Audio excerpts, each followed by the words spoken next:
Greetings, colleagues. Before we can move on, I would like us to open this session with a prayer, which I would ask Sibusisiwe Thembela to pray for us, please.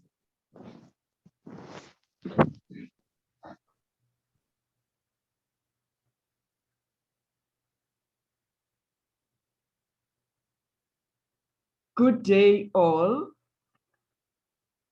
I worked very closely with Clare at Wits University for 8 years as her deputy in her position as head of Client Services Division of Wits Libraries. It is in that period that I experienced her spirit of generosity and wise counsel. I'm deeply grateful to have been given the opportunity to pay tribute by offering a prayer in her memorial service today. Let us pray. Heavenly Father, we know and believe that our times are in your hands. But Lord, it is so often such a shock to us when a dear loved one meets with a sudden or unexpected death due to some unforeseen tragedy which takes the life of someone long before it would be expected. Lord, we bring before you today ourselves who are having to go through such a tragic loss, and pray that you would be very close to each one that is in mourning today over such a loss, and are perhaps confused or even angry that such a devastating occurrence has overtaken us without any apparent warning. You are the God of all comfort, who comforts us in time of need, and we pray that for family that are facing such a difficult trial today, uphold them and draw very close to them. Raise up, we pray, the right people to minister to them and to be a genuine comfort and support at this time of tragedy and grief. Lord, we trust you to soothe away the hurt in time, for shall not the God of the earth do right? Clare Walker, we entrust you to God who created you. May you return to the one who formed you from the dust of this earth. May the angels and all the saints come to meet you as you go forth from this life. May Christ, who was crucified for you, bring you freedom and peace. May Christ, the Son of God, who died for you, take you into his kingdom. May Christ, the Good Shepherd, give you a place with his flock. May he forgive your sins and keep you among his people. May you see your Redeemer face to face and enjoy the sight of God forever. Eternal rest grant unto Clare Walker, O Lord, and let perpetual light shine upon her. May her soul and souls of the faithful departed, through the mercy of God, rest in peace. In Jesus' name, amen. Goodbye, Clare.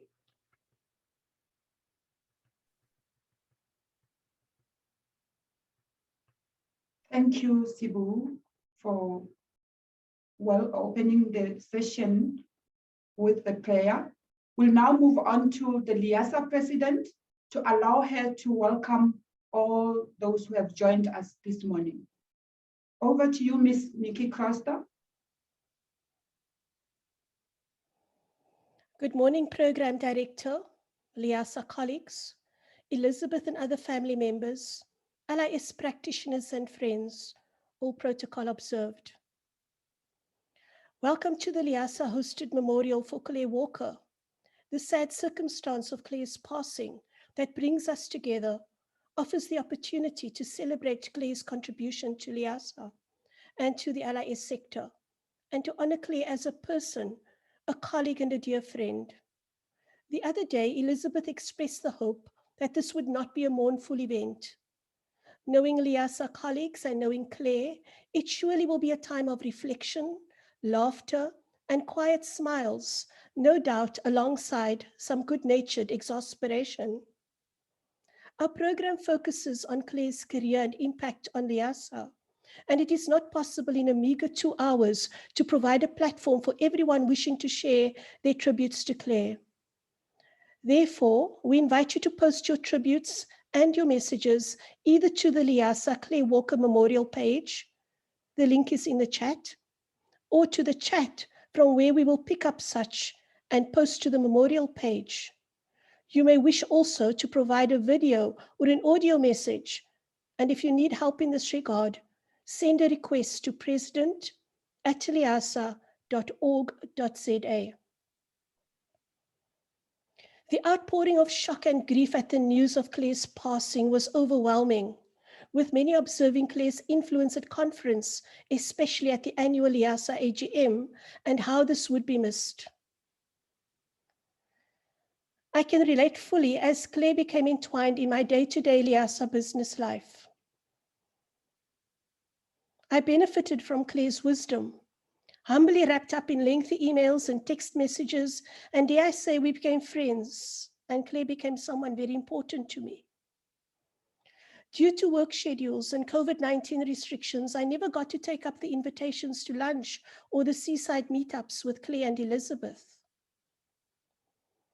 Notwithstanding the sense of loss and because of the immense legacy Clare has given to LIASA, I am comforted by the words of the poet John Donne, who wrote, "Death, be not proud, though some have called thee mighty and dreadful, for thou art not so.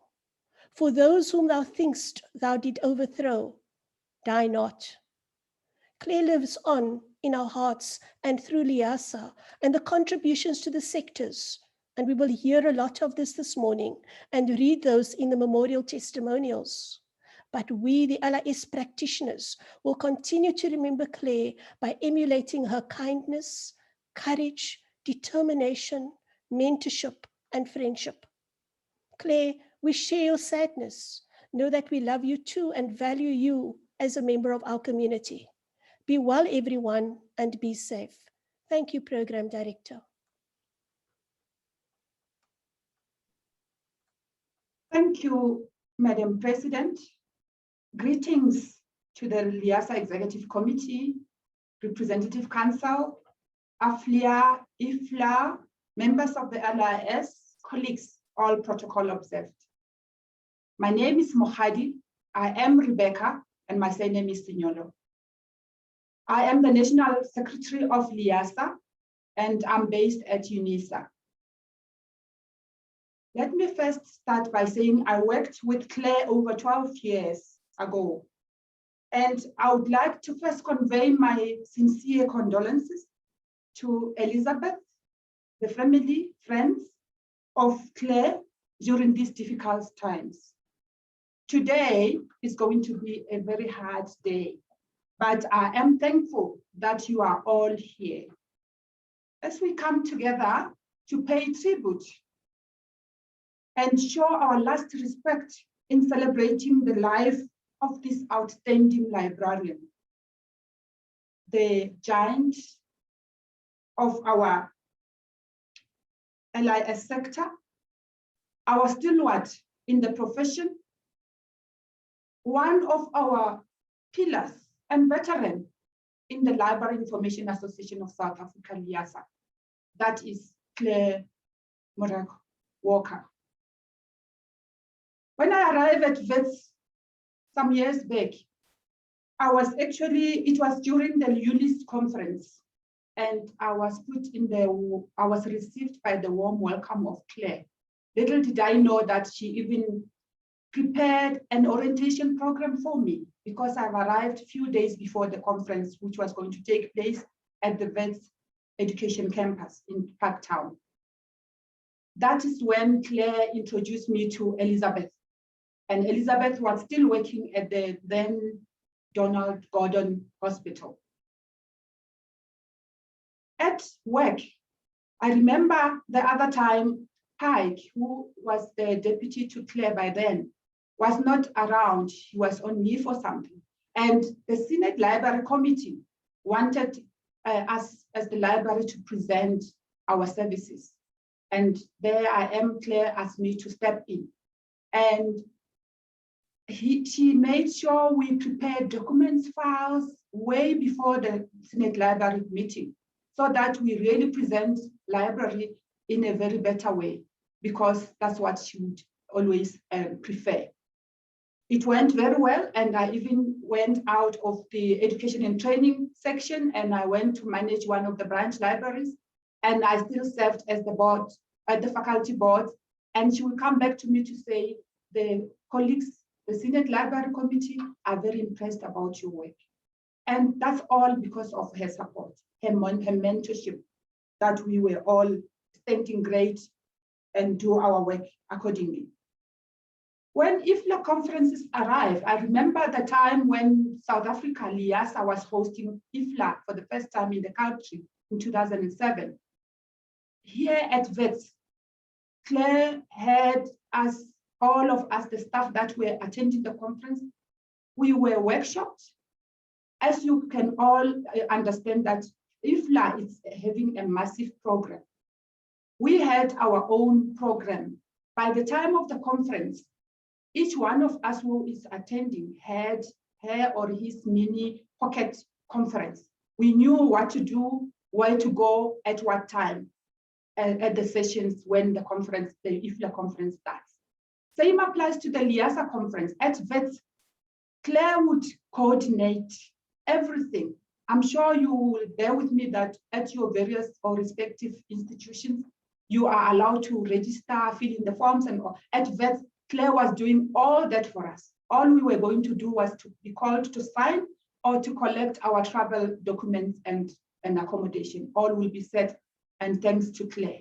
She was coordinating that as well. I was one of the staff members who happened to attend the Research Academy at the Montfleur in Cape Town. And we were setting up amongst the 3 institutions that we were at in South Africa to start the Research Commons. And coming back to Wits, we had meetings, we had workshops. Every week, it was like our mini Research Academy, because we were supposed to put together our thoughts and who are we going to involve, academics, researchers, and how are we going to involve them in setting up the Research Commons. Like it is up and running today. This is all the work of what Clare was allowing us to do. It's a lot that we could share, but we have a number of distinguished speakers today, friends, colleagues, and family, who would like to share their memories and offer their remembrance of Clare. And I'm afraid we only have 2 hours set for this service. And for those who know Clare, they will agree with me when I say, if she was here, she will take up the entire 2 hours all by herself. But actually talking sense. In my language, we say, Tsebe. I could directly translate that and try and translate that to say, whoever has managed to listen will benefit from what she was talking about. So, hope you are all lined up and have taken the front seat, as usual at the AGM of LIASA, where we'll remember them. And ready when I call upon your name. Please remember to unmute when you speak, and then mute again when done. I would like to call upon the University Librarian, Mr. Paiki Muswazi, to give us the tribute to Clare, please. Over to you, Mr. Muswazi. Thank you, Program Director. Good morning, colleagues and friends. The late Clare Walker spent a large part of her professional life at Wits, approximately 40 years, in a variety of roles in advancing the academic project. We at Wits today take this opportunity to express our gratitude for the time we spent with her and the things we learned with and from her, something we may never have done enough while she was still on this planet. On her retirement on 30 April 2010, she assumed the role of Honorary Research Fellow to enable her to round off her career through the writing of a history of the Wits libraries. In her retirement, she remained a towering figure among those of us who remembered her and would explain who Clare was to the younger generation of staff members who have taken up careers with Wits libraries in the last 11 years since she retired. Clare laid the foundations of many of the changes we are going through precisely because she foresaw the shifts that lay ahead for library services provision. Many of the tributes received to date speak to the fact that she was a visionary. At Wits, we directly benefited from the departed visionary. On the one hand, we are saddened by her departure, but on the other, we are consoled by the fact that she witnessed some of the results of the deep-seated integrations of libraries into the academic project that she had wanted.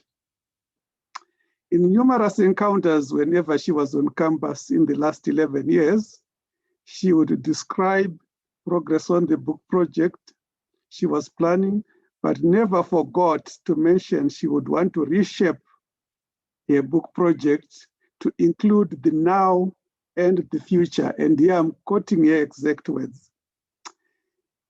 Certainly, her curiosity can be traced to some of the new things we were all grappling with back in 2010, which leaves me wondering what Clare's dreams were in her sleep.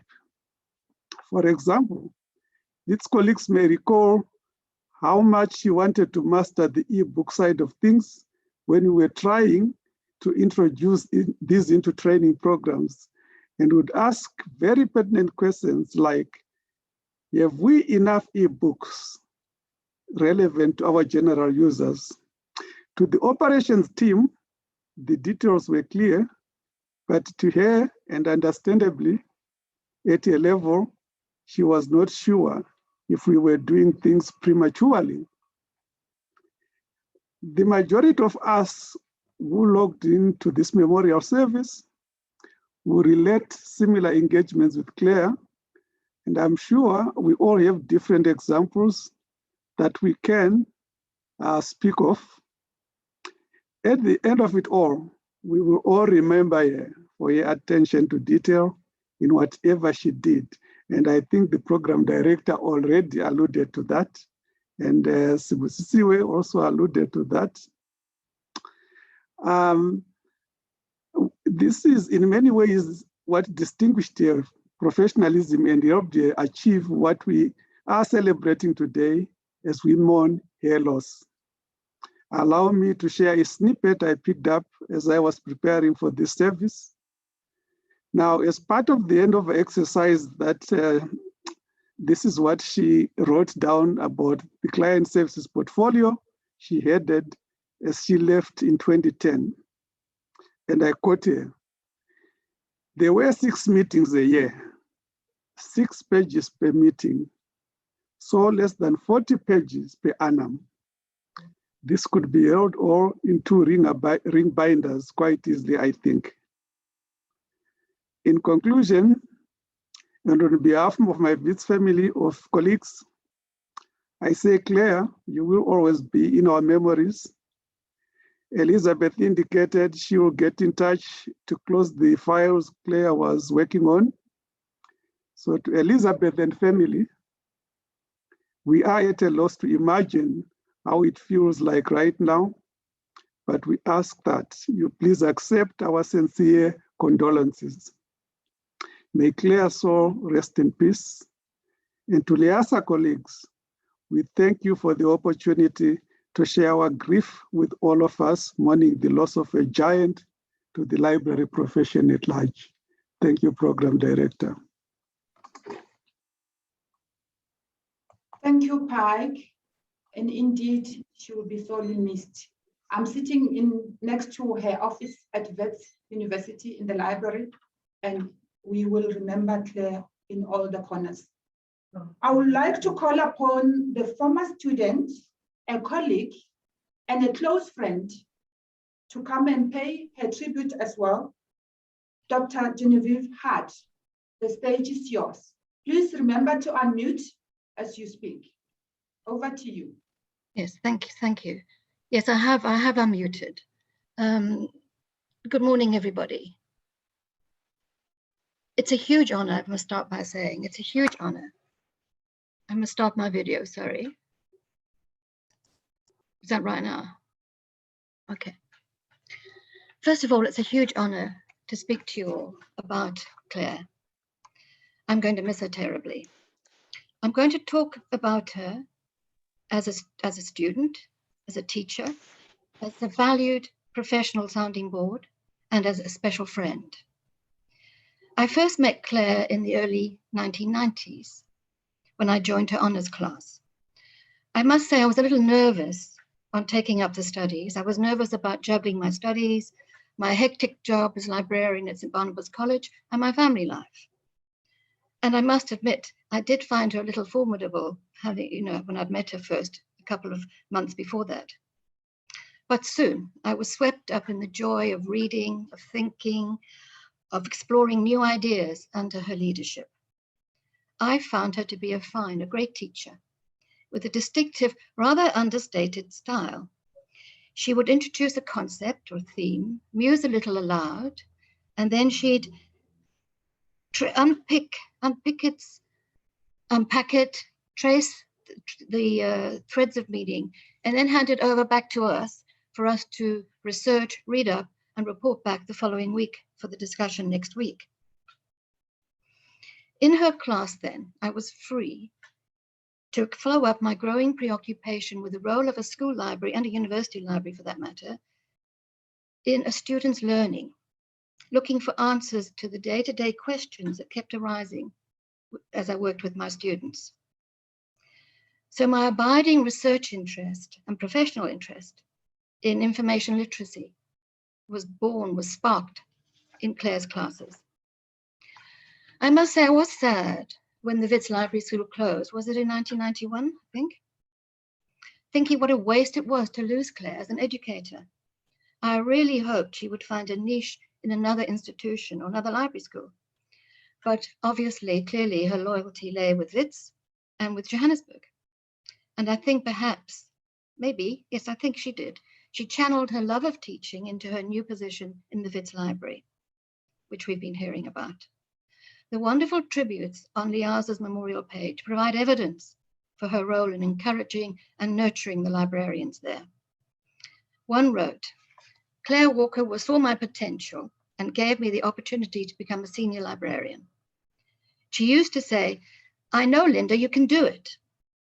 And somebody else said, Clare was my line manager at Wits Library, and she made me and encouraged me to be a motivated and passionate librarian. I will forever be grateful for her teaching as my mentor and boss.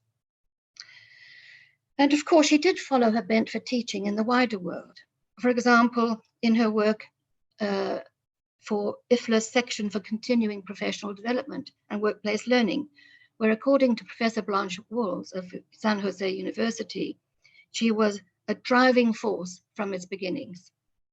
I think she attended all its meetings between 1985 and 2015, talking, writing, editing. After my honours, I left Joburg to come down here, but I kept in touch with Clare.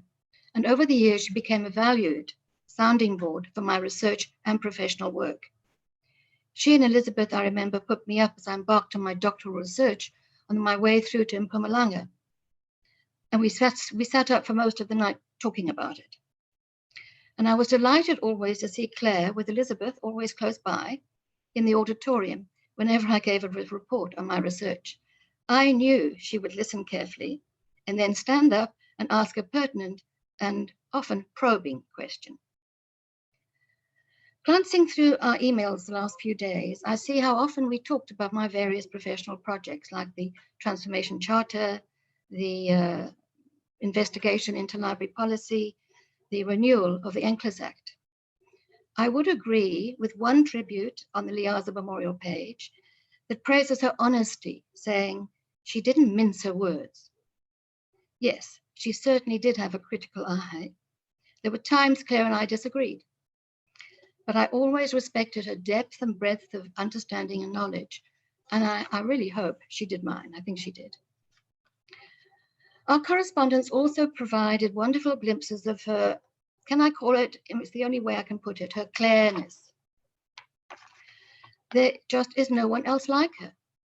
I think she wrote late at night, off the cuff. She was a brilliant writer. She held me rapt with her travel anecdotes from her conferences and her travels around the world to Elizabeth's scattered family. Only Clare could make you laugh, describing their dogged visit to a French museum, her bent over in agony with an injured back, and Elizabeth hobbling after with a bad knee. And another constant theme I see in the emails was the renovation of the bathroom. Only she could hold you enthralled on such a mundane topic. And I must ask, I wonder, Elizabeth, was it ever completed? I will miss greatly Claire and Elizabeth's visits to Cape Town and to Muizenberg, where I live. We would have long lunches or suppers together, talking books, movies, politics, libraries, and families. Elizabeth knows the area well, as she in her childhood lived up the road in Cock Bay. And now I am comforted to think of them on holiday, dipping into the ocean at Surfers Corner. On hearing of Claire's death, my two children reminded me of a funny story. Well, yes, funny story that she told them. She and Elizabeth went swimming, leaving their belongings on the beach, and when they came out of the sea, the belongings had disappeared, including their car keys. She and Elizabeth were taken back to their hotel, a rather elegant hotel, I should add, in the back of a police van, were sort of dumped at the entrance, sort of clambered out, and then sidled to the reception desk to ask for a key to their room in their bathing costumes. I think now I will finish with another quote from LIASA's memorial page. It's Christina Dukran talking to Claire. She says, "You have touched and shaped the careers of hundreds of professionals. You were passionate and committed. Rest high, your library work is done. You will be missed, but your teaching goes on." Thank you.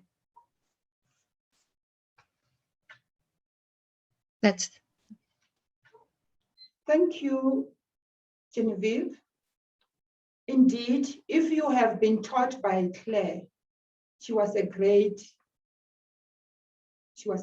leader. She was a great teacher.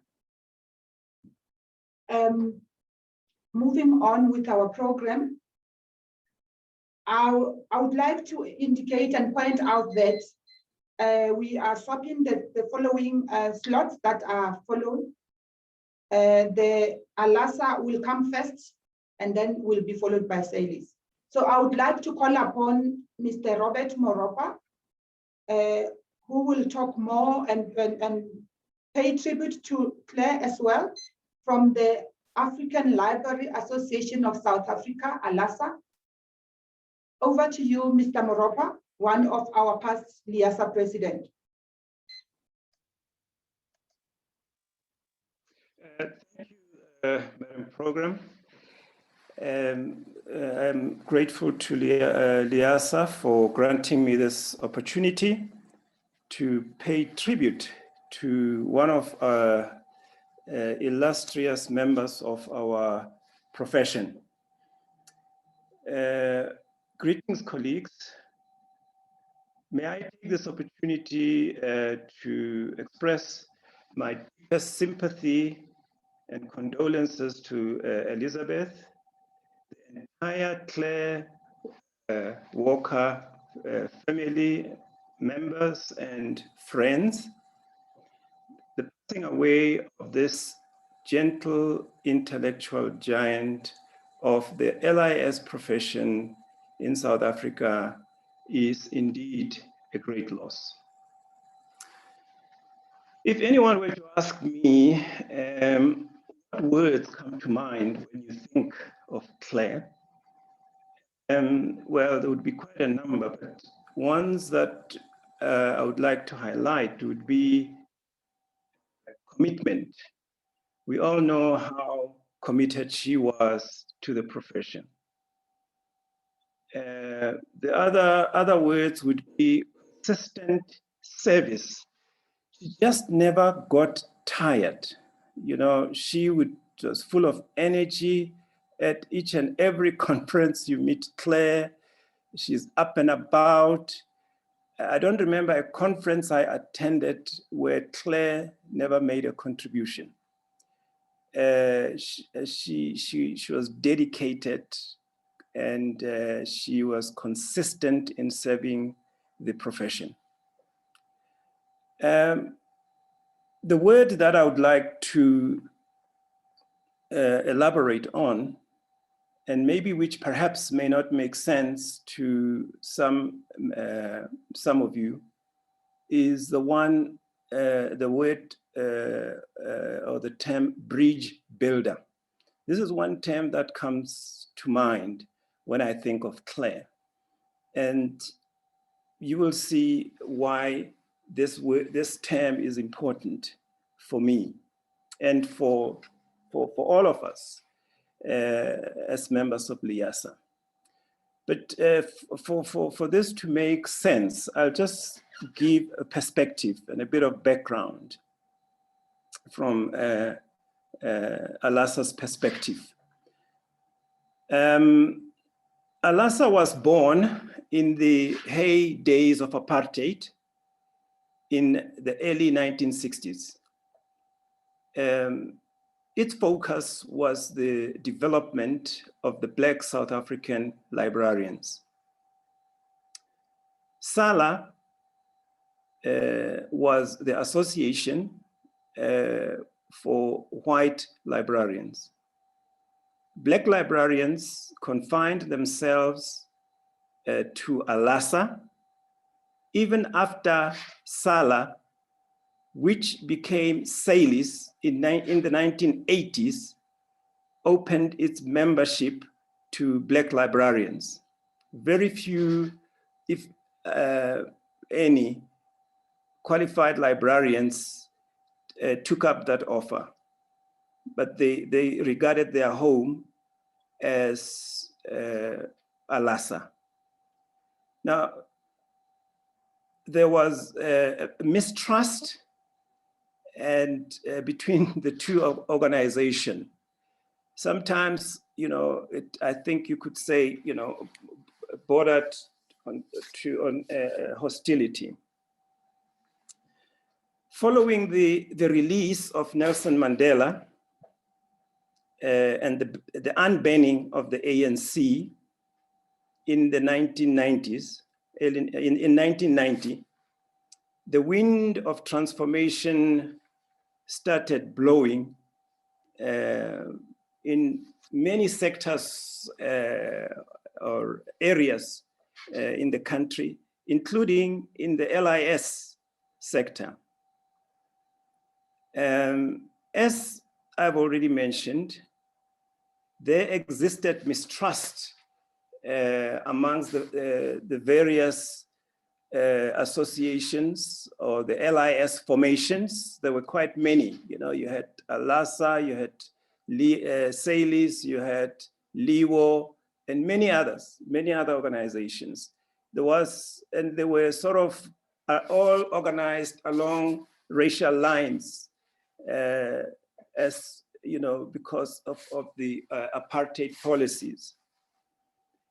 Now, one thing that is indelibly printed in my mind about Clare was that, as I've mentioned, a bridge builder. If I remember well, Clare was, I'm now speaking from memory, but Clare was the last president of SAILIS. And she was president more or less at the same time when Patience Maisela was president of ALASA. Now, because of the mistrust between the two organizations, there was an unwritten rule that forbid fraternization and sort of, we couldn't hold joint meetings, or we couldn't be seen meeting, maybe on an official basis in public, because there was this this mistrust.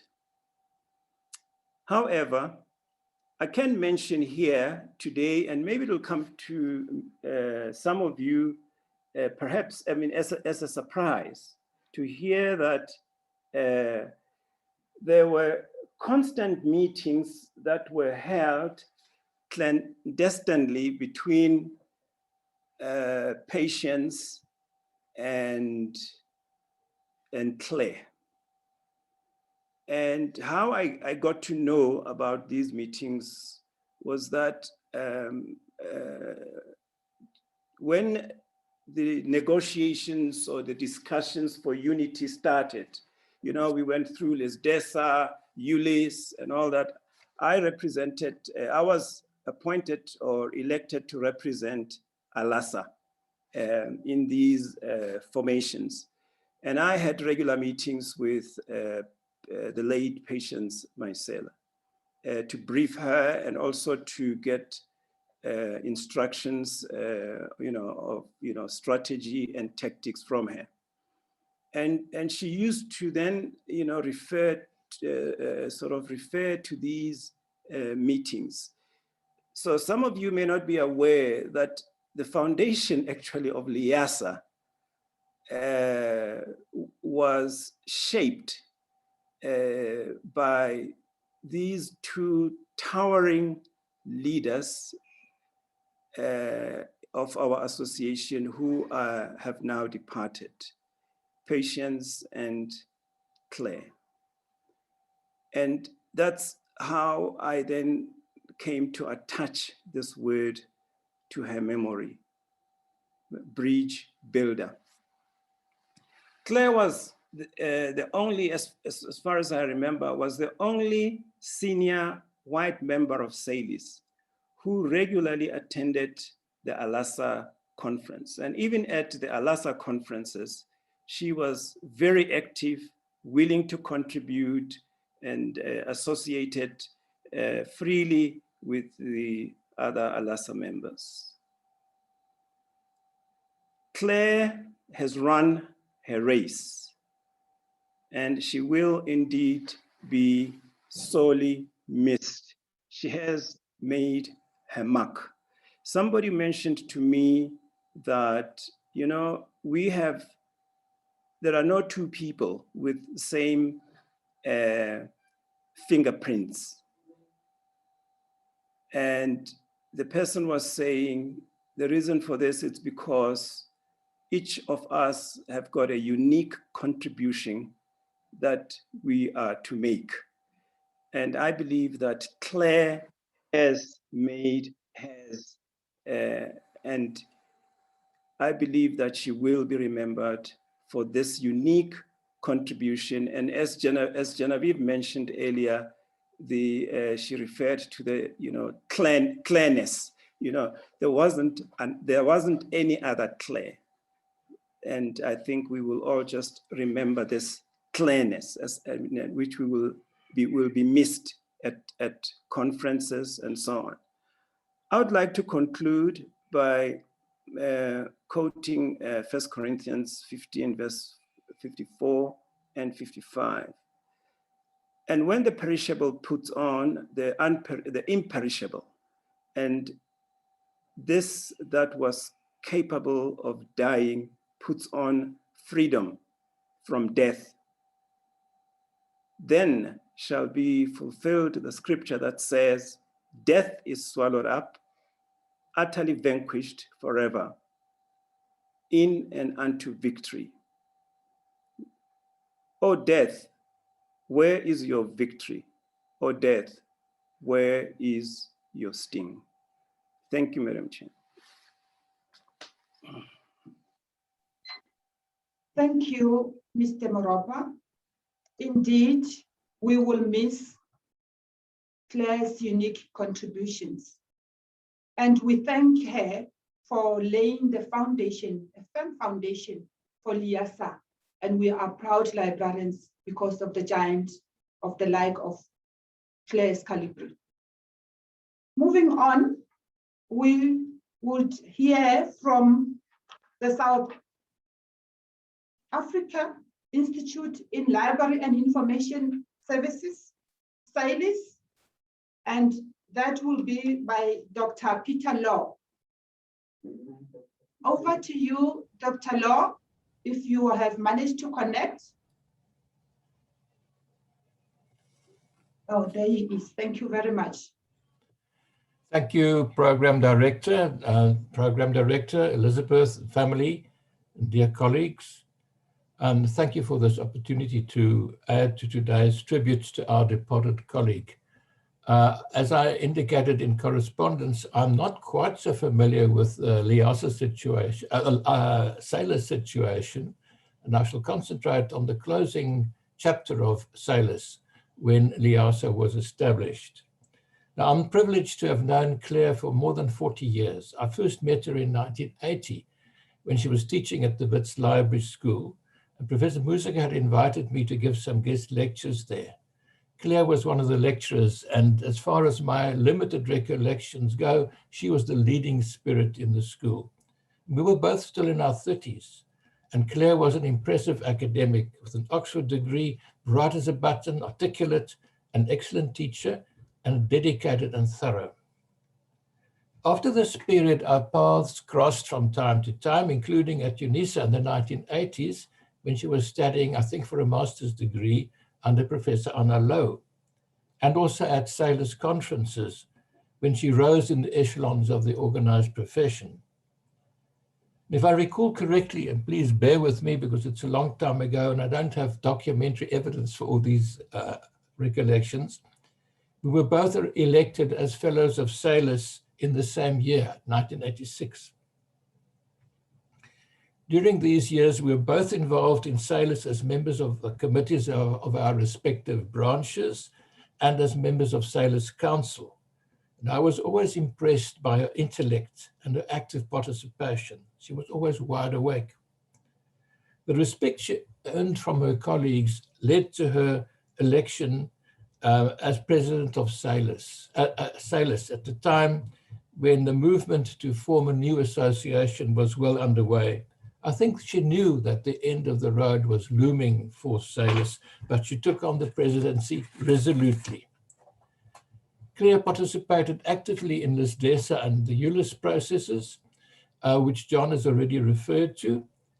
At the ULIS conference in 1996, I was elected to chair the interim executive committee, which had the task of steering the second phase of the process to establish a new organization to unify South Africa's library and information workers, and subsequently of the LIASA's transitional executive committee. And roughly at this point, I resigned from SAILIS so as to avoid any conflict of interest in the unfolding process. And at this time, it is this time that Clare, as president of SAILIS, became one of the key partners with whom we negotiated the establishment of what would become LIASA. The other key person was the president of ALASA, the late Patience Maisela, who sadly died far too young in 1997. The process was not straightforward. LIASA's interim executive committee had decided to unify the profession and not to merge the existing associations. This was because we did not want to give fuel to a perception that the much larger and better resourced SAILIS was going to take over the smaller ALASA. They would have ended up with a lot of baggage.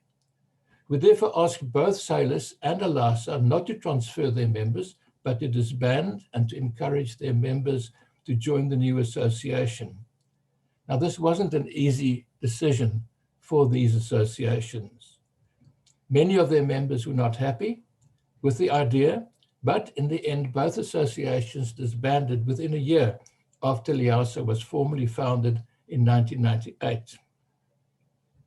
So I want to make use of this opportunity to pay a particular tribute to Clare for her leadership of SAILIS in this period when she gallantly led her members to disband their long-established organization to make way for our new, entirely new, non-racial Library and Information Association, LIASA. Now, as Robert has mentioned, during this period, Clare developed a close, supportive relationship with patients, was already ill, and had to lead the parallel process at ALASA. Now, ALASA, as John mentioned, Robert mentioned, also had a long and proud history, a history of independence and resistance to oppression. There too, there were members who were reluctant to disband an association that they'd built up themselves in difficult circumstances and in which they'd invested so much of their time and energy. We should not overlook the importance of the human element in leadership. Both Clare and Patience sacrificed the prestige of their respective presidencies for the greater good of their profession, something I think our politicians today can learn from. Clear support and the strong bond between these two presidents was, in my opinion, a key factor in the founding of LIASA. I honor Clare's memory. Thank you.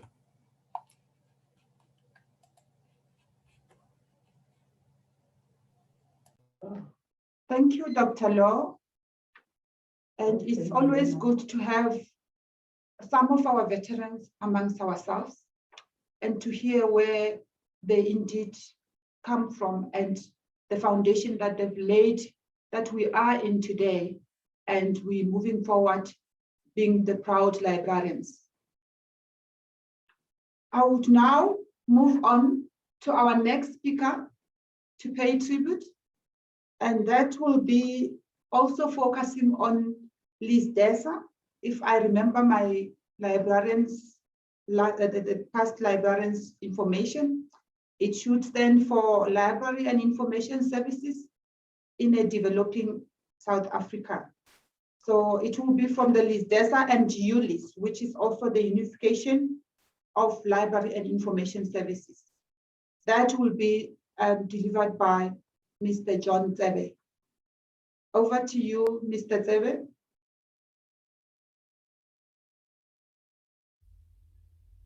Good day, everybody. Welcome to the memorial service for our colleague Clare Walker.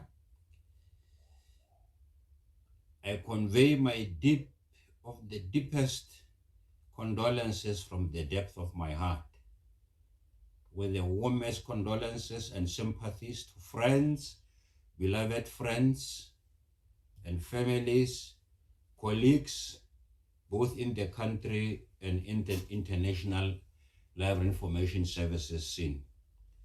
I have known Clare Walker for over 40 years. I was introduced to her by the former university librarian, professor of library science at Wits University, Professor Ruben Musica, who worked with Clare very closely. I was also introduced to her by Professor Manaka, who was head of the library and head of library information science at University of the North, now University of Limpopo. They worked very, very closely together with Clare in the then library association called SAILIS, South African Institute of Librarianship and Information Sciences. Since then, I have been working with Clare in many committees, projects, and work groups. I'll just give an example of 2 or 3. The first one was the National Education Policy Investigation, which was a committee of the National Education Coordinating Committee in preparation for the education policy for the new South Africa. And we served together with Clare in the first group of the NCLIS, the National Council for Library Information Services, which was launched in 2004 in Cape Town. And immediately in May the same year, we had a very intensive strategic planning workshop where Clare made significant contribution, and we prepared a report for us, which we presented in Parliament, me and Professor Manaka. And out of that report, the public libraries in South Africa were given a conditional grant of 1 billion rand. Recently, I worked with Clare in a very important committee whereby we were writing a book in honor of Professor Manaka, starting 2012, which we completed in June 2015, so that it could be launched at the IFLA conference in South Africa in 2015. And in that book, Clare wrote a wonderful chapter which gives us a background as to how Manaka brought up the seed of the growing tendency of the development and transformation of profession in South Africa. I can just indicate that Clare had a unique quality and personality. She was motivated, mentally strong, always creative, positive in thinking. You could hardly ever had any destructive criticism from Clare. She was always positive and constructively criticizing to take the library information profession to the higher heights. She had an incisive and an intense, deep thinking with a very clear mind, zeal, zest, uncompromising, and enthusiastic. She had a deep-seated passion in care of our profession. During the unification of the profession in South Africa to radically depart from the two previously racially segregated library association, 1994 to 1997, she was a very strong voice, engaging in a robust debate, very supportive with positive and constructive contribution. Clare was a strong voice for the transformation and positive change of our profession. A strong voice, which was a critical sounding board with a very sharp and clear creative ideas. I say so because I was given the responsibility to coordinate the drafting of the Constitution, which was very difficult. That's why I constantly sounded my ideas on Clare before I could present them publicly to take our profession forward. She made a tremendous and creative contribution towards the ultimate momentum creation of the Library and Information Association of South Africa, LIASA, on the 10th of July 1997 in Pretoria, at the University of Pretoria. Her persistent motivation and her strong and a clear critical voice ensured that the unification negotiation yielded positive results. It was not easy. It was tough. And sometimes we were working together throughout the nights up to the early hours of the morning. Her contribution always positive and sharply critical. I say critical, but sometimes and most of the time she was self-critical herself. And I used to like it because this was sprinkled and spiced with pleasant smiles and jokes.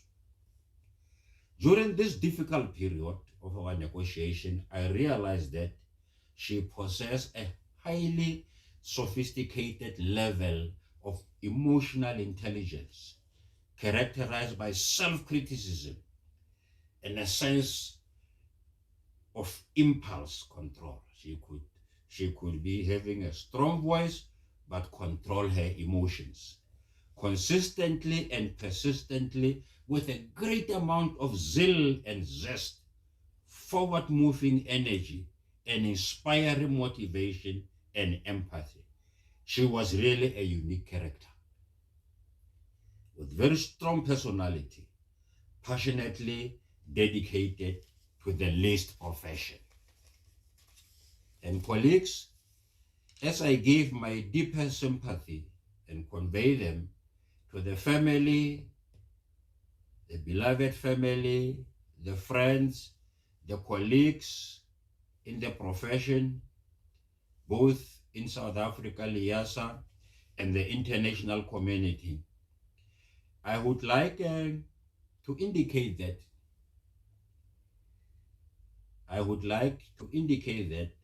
it would not be fair of me not to thank LIASA leadership, because the LIASA leadership recognize the wonderful work that Clare has done. As a result, in 2007, when we are celebrating the 10th year of LIASA at the occasion of the IFLA conference in Durban, she was given an honorary membership with a few others. And also thank the LIASA leadership for honoring her with the SALI Trust LIASA Lifetime Achievement Award in 2018 at the LIASA conference. As an academic, I would like to indicate that she has written a lot on the development of our professional associations in this country. We will treasure these writings, and I encourage colleagues to consult her work so that we can keep her spirit living. Let her spirit rest in eternal peace. Thank you.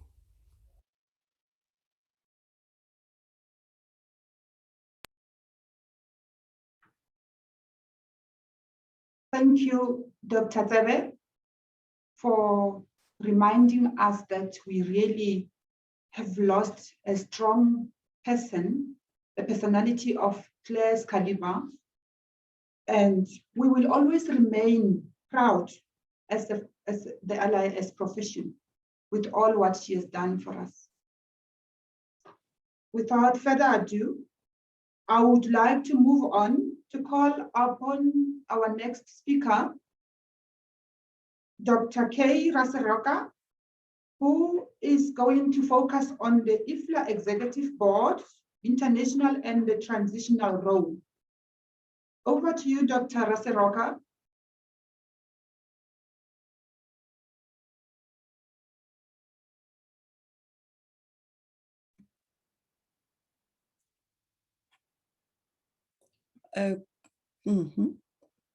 Mule.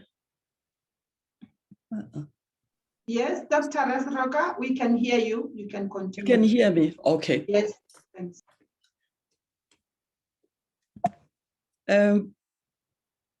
Good morning, colleagues. I'm sorry that I don't seem to be able to appear on the video, but it's okay.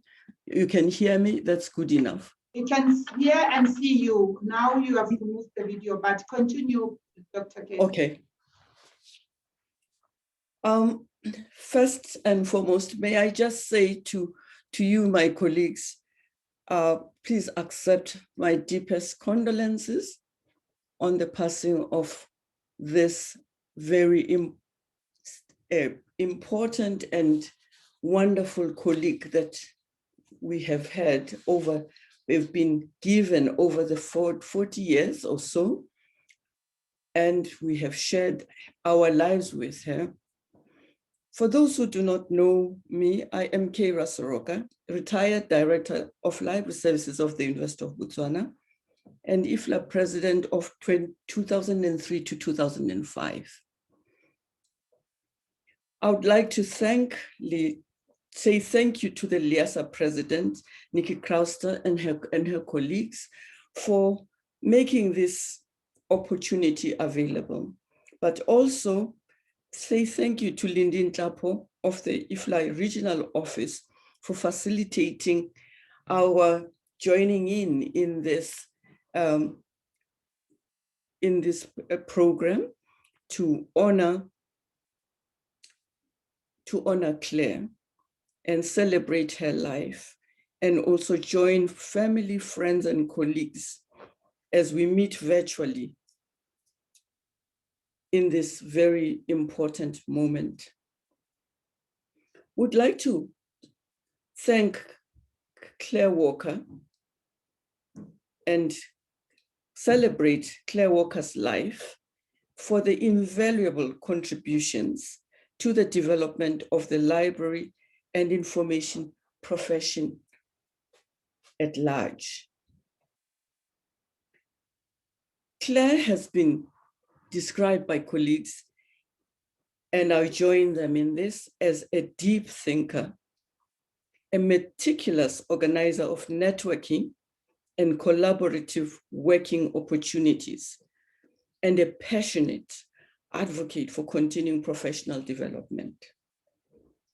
She was a focused, committed professional who, at times, came through as being a difficult person. However,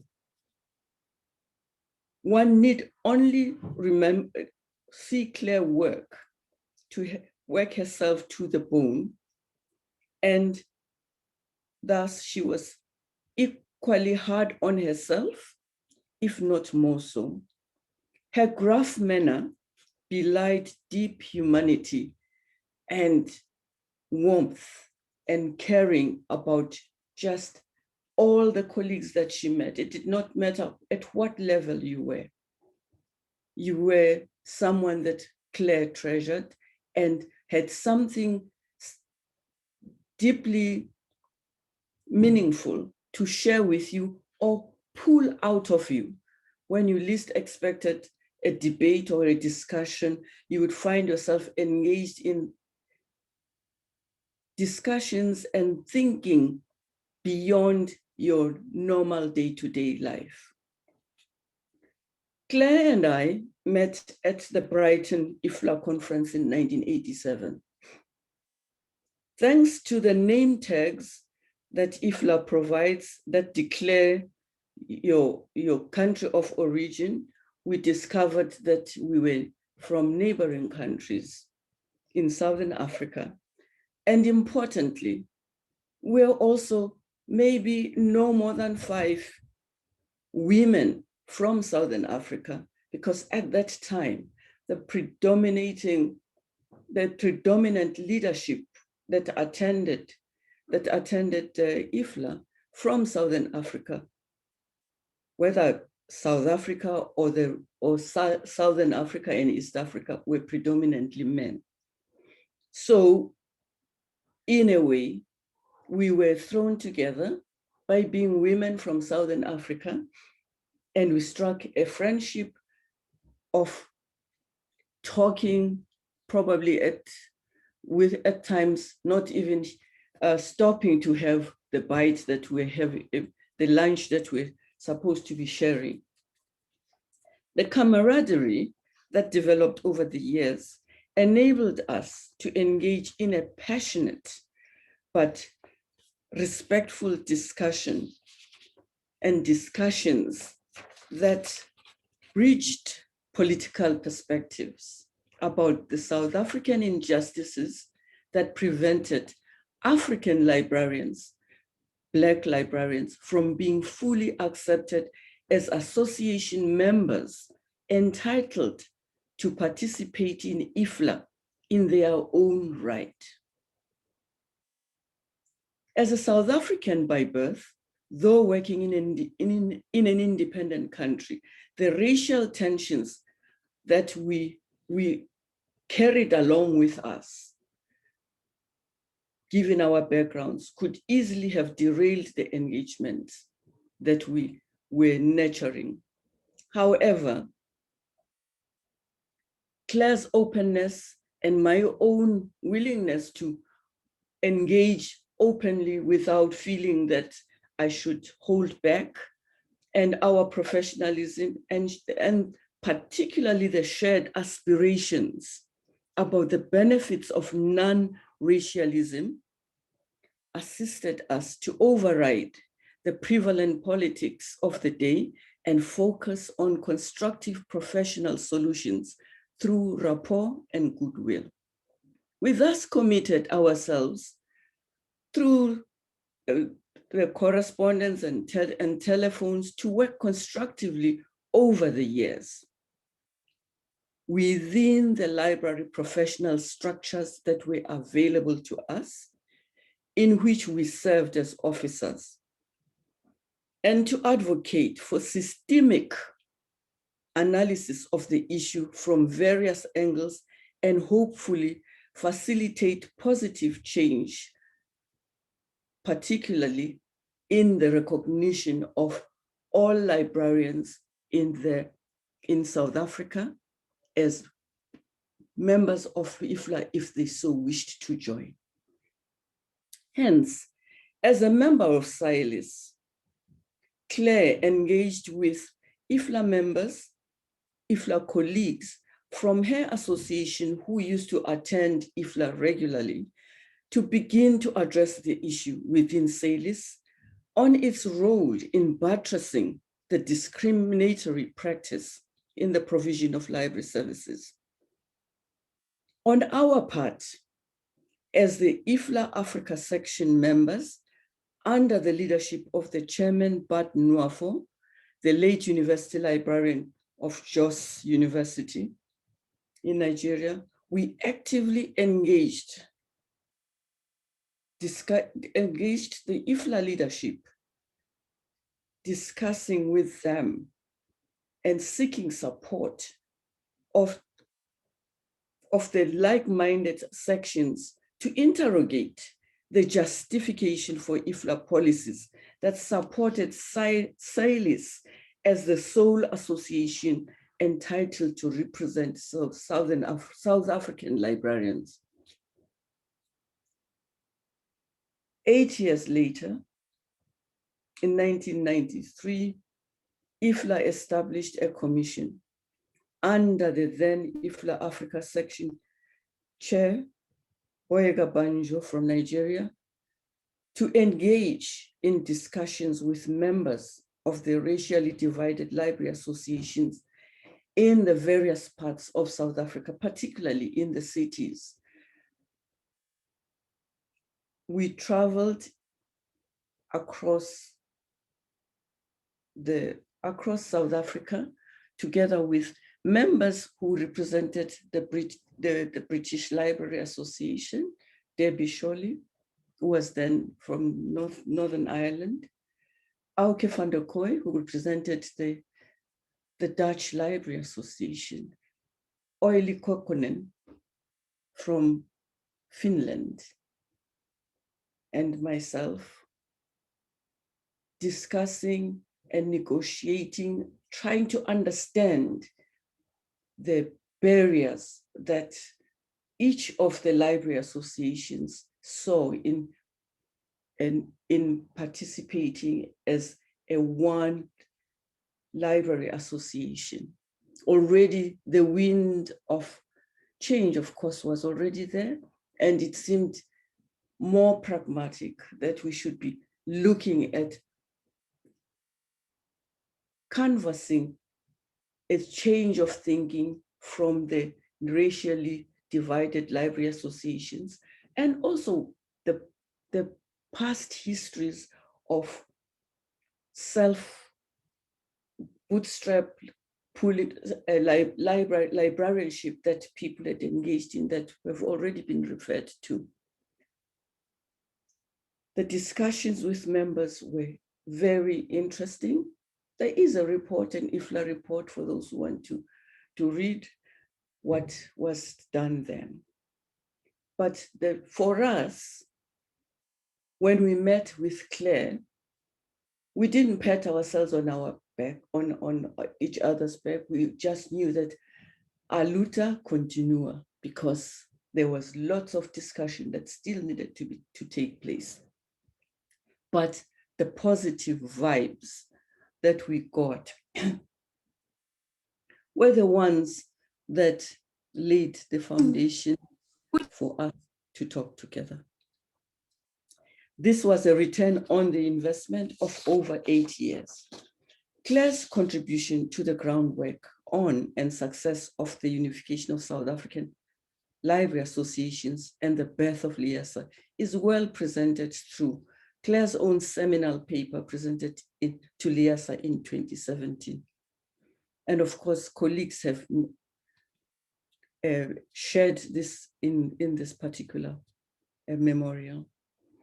I would like us to join together as the library and information professionals, as library and information professionals, to celebrate the underlying ethos of collaborative working styles of members of all library associations through our appreciation of Clare Morag Walker's contribution.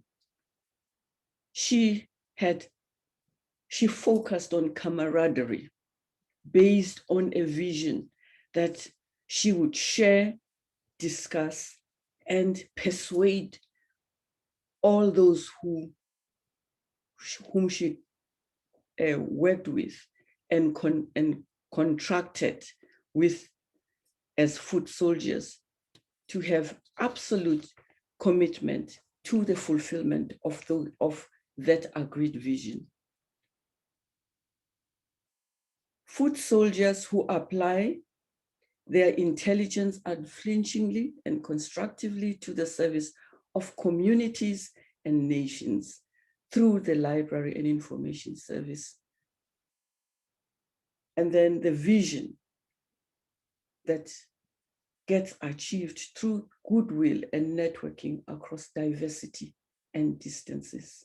To me, sustaining these values and principles will be the greatest way of keeping Clare's memory alive and helping our nations to be the better people in terms of engagement with knowledge, with information, with data and its analysis, and creating an information literate people. Thank you, Clare. May you rest in peace. Elizabeth, accept our condolences. Hold on to the beautiful memories of Clare, like we shall all hold on to the contributions that she has given us, and hopefully build on them and improve our library information services throughout wherever we are. Thank you, colleagues. Thank you, Mayor Kay. Thank you, Dr. Raseroka. I must say, and I'm talking on behalf of the emerging librarians, the young librarians, upcoming librarians, to say we are so proud to be associated with such stalwarts in our profession, and will remain being proud to know that you have paved a firm foundation. And some of us who have worked with Clare or very closely with Clare, we can attest to that she indeed was sharing or having some invaluable contributions to the development of our LIS. I will now move on to the slot where it was supposed to be reading by a child, and we will share with you some of the messages of support that we have received from various institutions or organizations.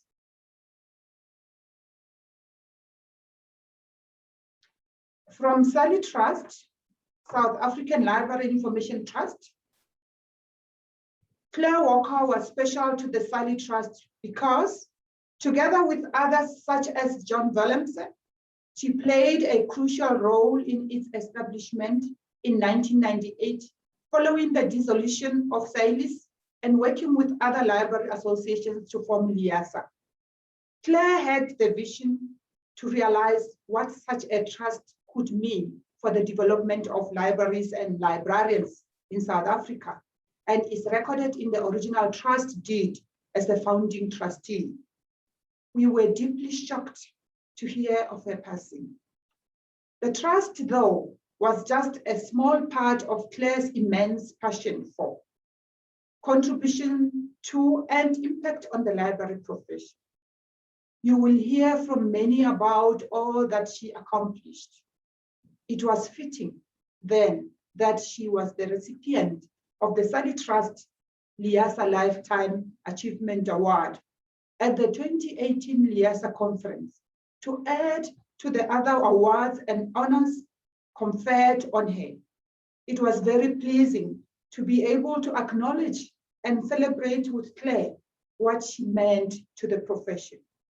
Our thoughts and heartfelt sympathy go out to Elizabeth, family, friends, colleagues, and all to whom Clare was special. Rachel More, Chairperson, on behalf of the Board of Trustees. I will now move on to read the next message from the National Library of South Africa. It reads, the news of the passing of Clare Walker was met with shock and deep sadness. The LIS sector has lost a giant. Clare Walker will forever be remembered for the transformational role which she played in laying the foundation of LIASA. Clare mentored many former and current leaders in the LIS sector, freely sharing so much of herself. Clare will especially be missed for her voice of wisdom and direction, which could be counted on to calm difficult situations. The void left by Clare is a testament of her legacy, and all in the LIS sector are urged to jealously protect and guard this for the future of LIS. Our deepest condolences to Clare's family, friends, and all whose lives she touched. May her soul rest in eternal peace. With deepest sympathies from the National Librarian, management and staff of the National Library of South Africa. I'll then move on to read the message from CHELSA in memoriam, Clare Walker.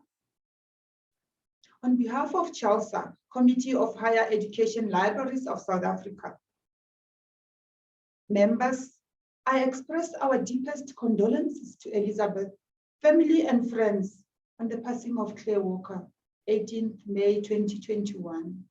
Clare Walker retired having served as the Deputy Librarian of the University of the Witwatersrand. Clare Walker will be remembered for her passionate and transformative ideas, which elevated academic librarians and the library and information sector, LIASA, in South Africa. Everyone who has attended past LIASA conferences and meetings can attest to her charming, robust, and happy sense of engagement and laughter. Colleagues will remember Clare Walker as a dynamic librarian. Clare's life experiences, dedication to librarianship in her role to promote and mentor others has left a legacy in the LIS sector. Her heightened sense of professionalism and respect for all has made her an iconic librarian, fondly remembered as a stalwart in the history of South African libraries. May her soul rest in peace. Dr. S. Nyembu, Director, UWC Library Services, Chairperson, CHELSA, 2020 to 2022.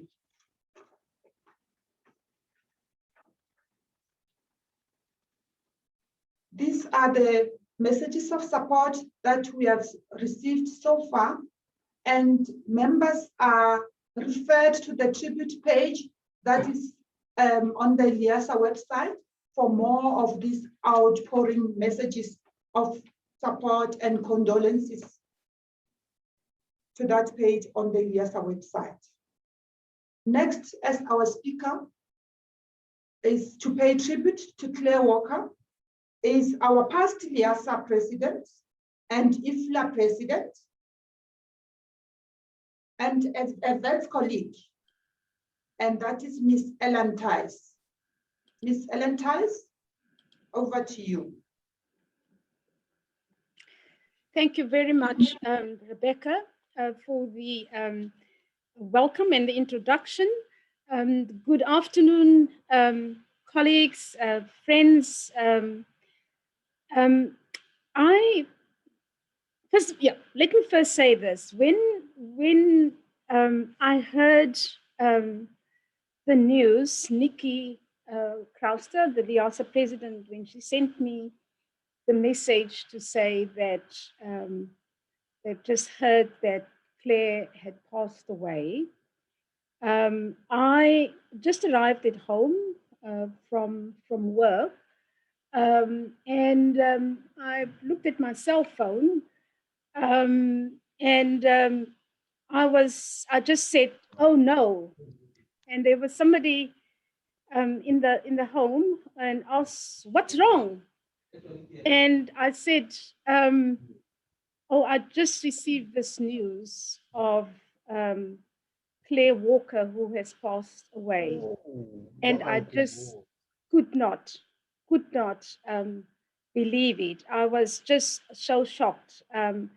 And as I was saying to other colleagues, over the last year and a half, we have become so accustomed and maybe even immune to hear about loved ones, friends, family who have passed away, who have left this life, that probably, you know, to hear that somebody has passed away was probably something like, oh, another person that I know.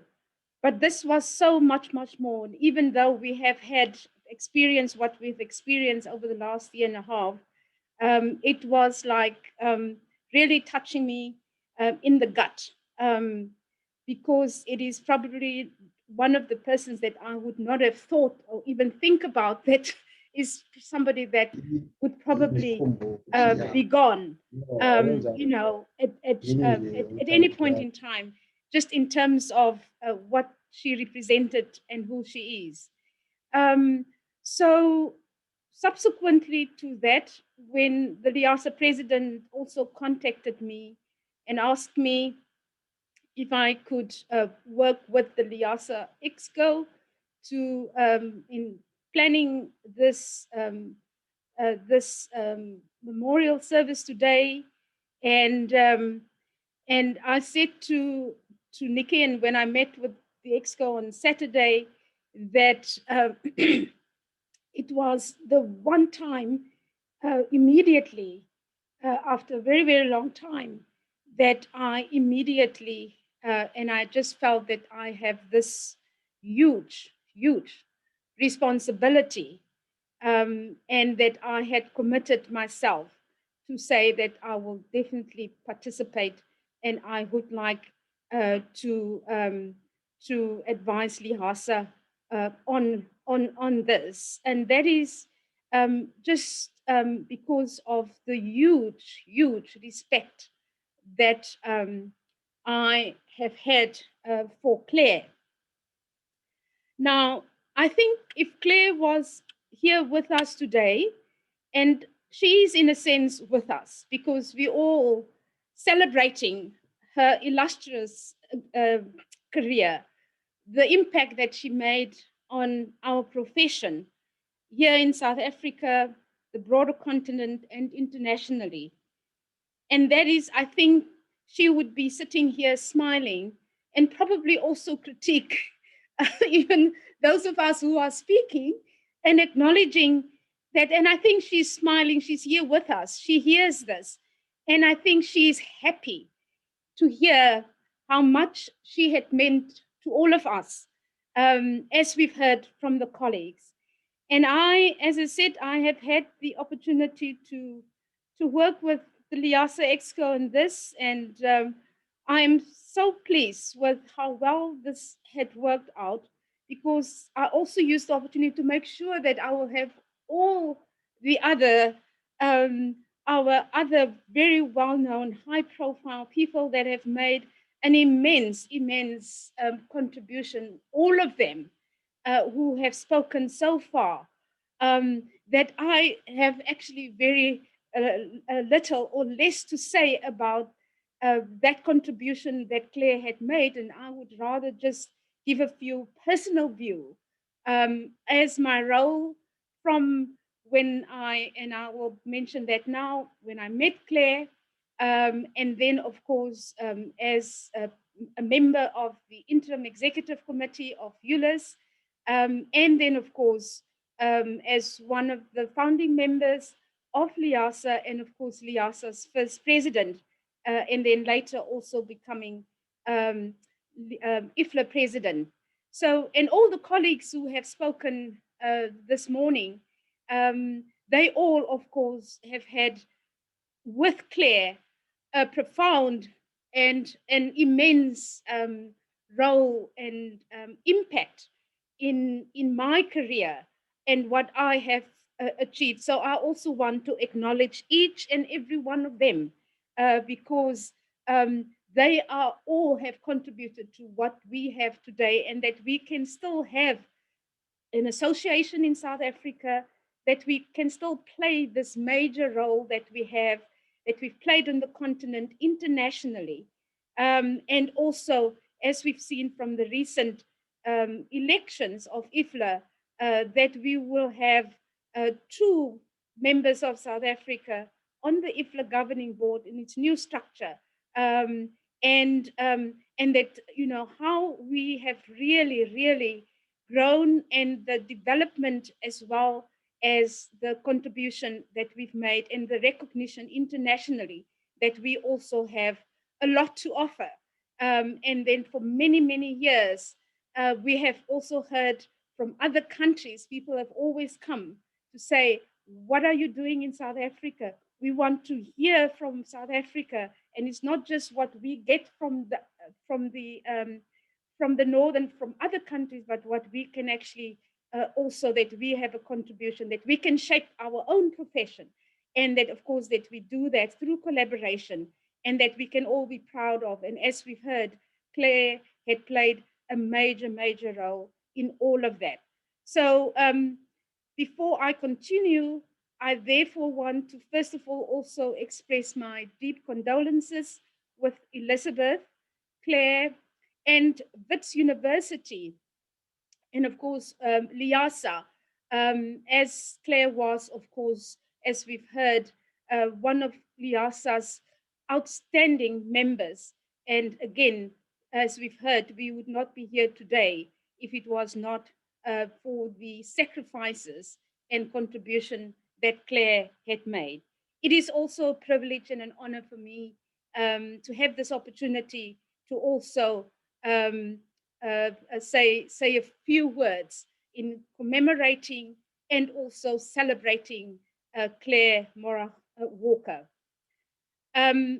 So I met Clare, and one of the other reasons why it was really looking at how Clare's career, her life in the profession, as we've heard from all the other colleagues, but of course also they all have actually known Clare for much longer than I. I met Clare 25 years ago when I was appointed as Assistant University Librarian, Client Service at Wits. And I'm very pleased to see Diane Mann here, and of course the many Wits colleagues who were at Wits when I started there and who later on also joined Wits University. And that was at a very young age of only 35 years.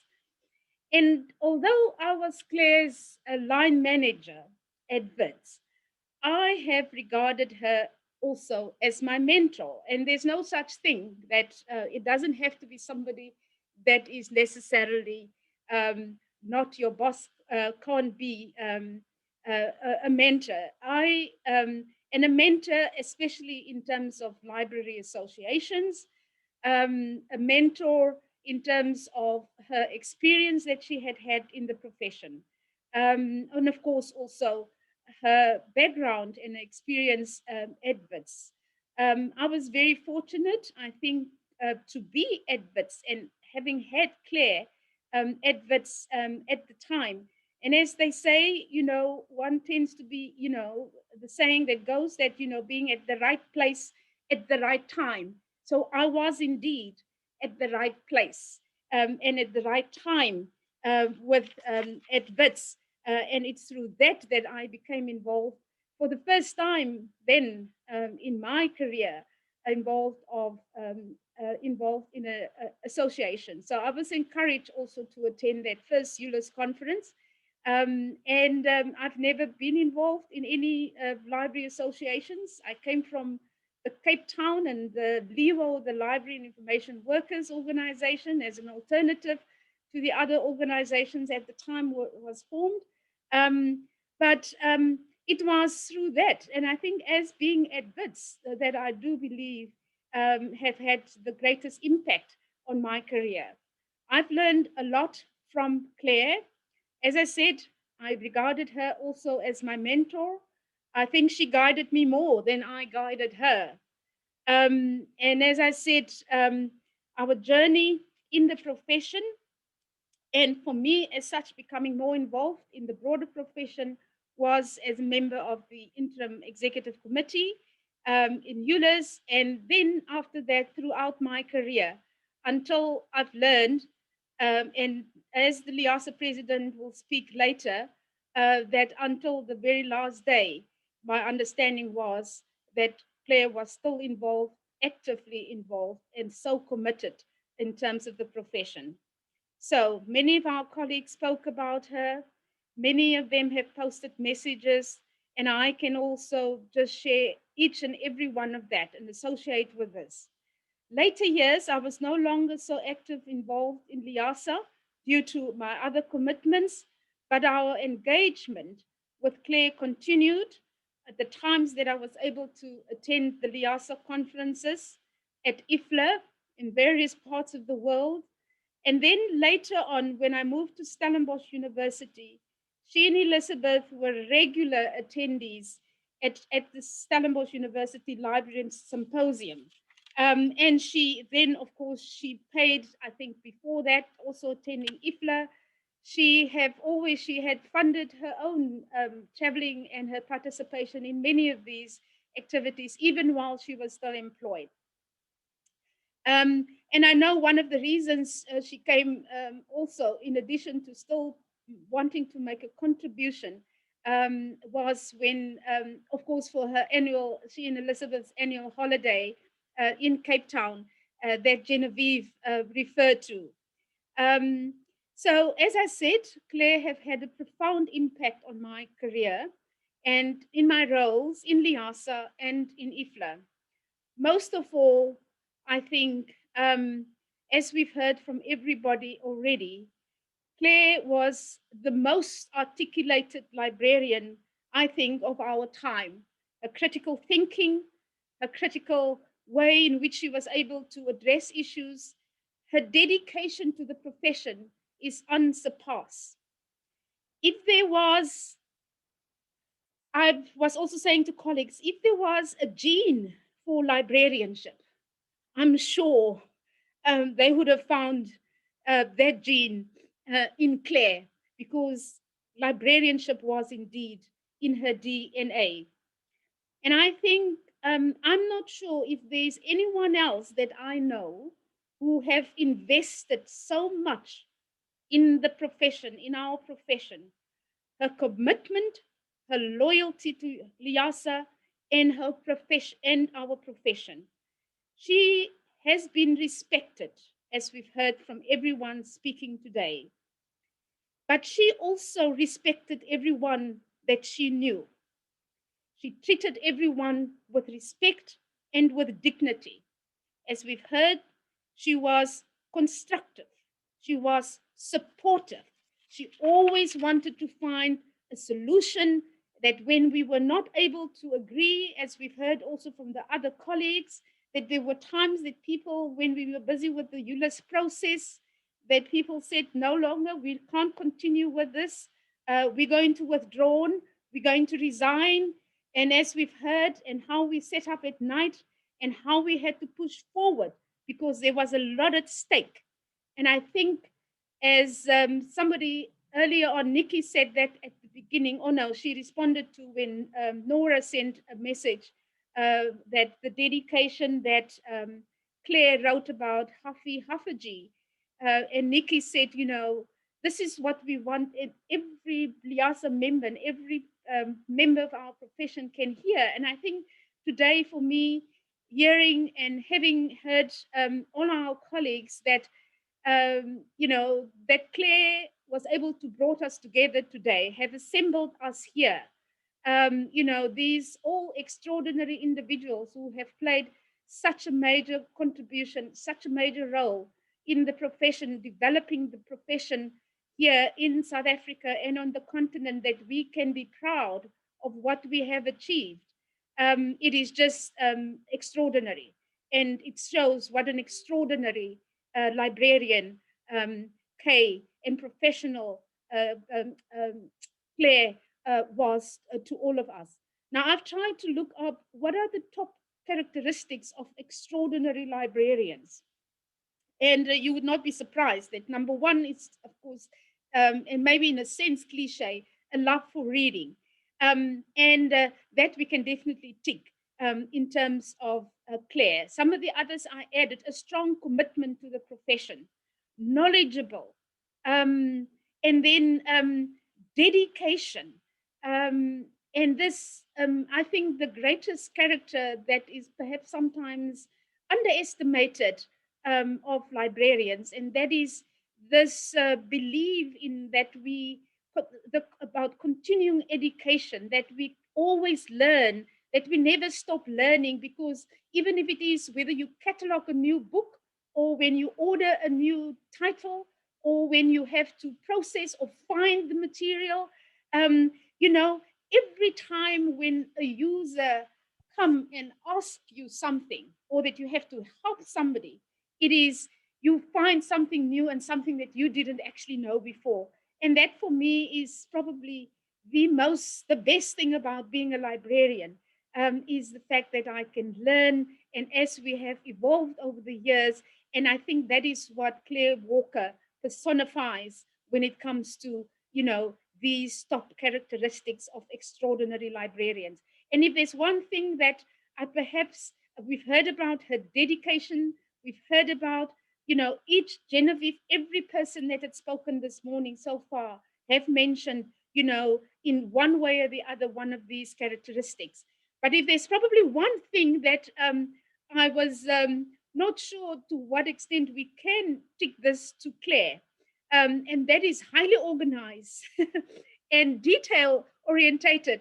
And certainly when it comes to the profession in writing and doing the research, in teaching and all of that, I have no doubt that was the case. But those of us who also know her, who have worked with her, and Elizabeth could possibly also attest it more to that, is in terms of, perhaps in terms of other personal stuff, in terms of her surroundings, that you know, that it perhaps for us did not necessarily always look so organized, but as we have heard and spoke about on Saturday, no matter what, but Clare would be able to find something in her office, no matter what.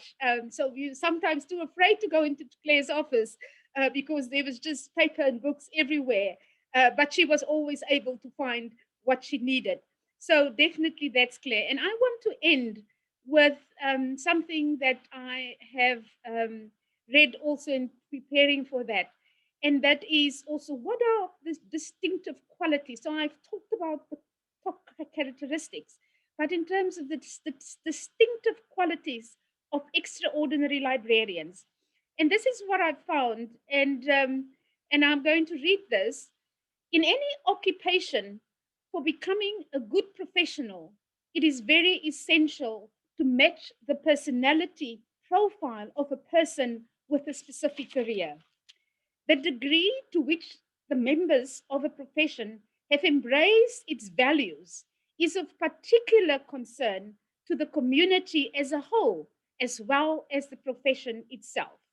Systematic knowledge of the reasons contributing towards the attitudes of the profession could enhance the service rendered by facilitating the societal setup, the profession itself, and the organizations to reciprocate in a positive manner to such type of attitude. So we will all agree that these distinctive characteristics represents Clare perfectly, because in terms of how she had articulated the profession, how she was committed to it, how she had embraced its values, she had offered and had hoped for the services at Wits University, in LIASA, in all of the professional organizations that she had participated in, to improve it, to enhance it, to help the society as a whole through her commitment and how she had supported that, whether it was in public libraries, school libraries, academic libraries, in library and information science as a teacher, in all of those manifestations, she had really embraced these values, and she was able to provide and led to this positive manner in which we have experienced her. So with that, I lastly want to say, Clare has left a lasting legacy. in the LIS profession. She will be sorely missed. May she rest in eternal peace. I have no doubt her legacy will live forever and ever. Thank you.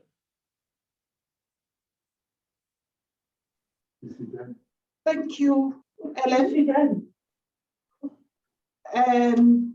We will indeed, as we celebrate Clare Walker's life, our mentor, our teacher, indeed, we understand that she is smiling at us wherever she is. As you have just indicated that if librarianship, in fact, to say librarianship was in her DNA, it was like that up to the end when we heard the sad news. Moving on with time, and if I may kindly remind colleagues to mute themselves, please, as I call upon the LIASA, somebody, Ms. Nthabiseng Kotsokoane, who's going to represent LIASA Gauteng South Branch. Ms. Nthabiseng Kotsokoane, over to you, and you remember to unmute as you speak. Thank you. Thank you very much. I have remembered to unmute. For me, hearing about the loss of Clare, I think I was very shocked because I'd met her as and I thought she's still a lively Clare that we know of. Every time we met, she always said, Nthabiseng, we need to have a reunion of all the students that went to Wits, all the students that I have taught. I cannot call this a reunion because I'm not even sure if all of us are here. There has been reference to the last class that she taught. I don't want to cry. I was one of those last students that she taught. She was a mentor. She was a teacher. You know, I am who I am today because of Clare. When the IFLA results were announced, I said, my cheerleader is gone. Who's going to cheer me on? Because she always said, Nthabi, you know what? Of all my students, I see you. I see your enthusiasm. I see, you know, you make me proud. You're like that child that I brought up, and I'm seeing the result of what I have done. I'm personally going to miss her. Everyone also who has spoken before me are those mentors that have been cheering me on. It's funny that I have to speak after them all. So I'm here to represent LIASA Gauteng South. The one thing that Clare has taught us is the dedication, commitment to LIASA. When that one class that I still remember from Wits was the African librarianship. I loved that class. And I think the people who know how passionate I am about African librarianship, now you know where it comes from. Because she always taught us that it is important to be able to serve everyone, even the people in the remote rural areas. I will now come to LIASA South. When we were in the meetings, you know, she was not afraid to crack the whip. If the meeting is not conducted the right way, she would say it. If we are not organizing anything the way it should be, she would have that, you know, that cynical smile. I can see it now. She would raise up her hand and then go, this is what I think. And then we will all listen and do as we are told. There's a time when LIASA Gauteng South was very weak, extremely weak. You would go to a meeting, there would be less than 10 people. Clare, Elizabeth would be there. And might I say that Claire and Elizabeth, both of them were my lecturers at Wits, and they've taught me well. So I would make sure that I pitch at the meeting when there's a meeting called. And even when there is a quorum, no quorum in the meeting, they would say, look, we need to revive the Gauteng South, and we need to make decisions. We need to invite people. We need to make people love coming to our meetings, regardless whether it's a end of the year meeting, they would be there. You know, between Claire and Charlie Mulepo, you know, the motions that go to the AGM at LIASA, you know, the one that cause havoc and robust discussions were always done by the two of them. You would never take any emotion to AGM without it going through Claire's hands, so that she can check, is it written the correct way? Are we actually going to make an impact with it? And then she would make you rewrite it. So Gauteng South has lost a giant. A giant has fallen. Even when they were very old, she would say to me, oh, Nthabi, we just walk and come and support you. You guys must now lead the branch and LIASA, you know? So I remember her every time when there's a planning meeting, she would be very vocal. Everyone said she was a straight talker, to tell it like it is. And I think we need Gauteng South. We need to be strong. We owe it to Claire to make sure that this branch continues. There was a term that was used in the meetings of the LIASA Gauteng South that they were were called crocodiles. The crocodiles are the people that have been in LIASA for forever. You know how vocal we are?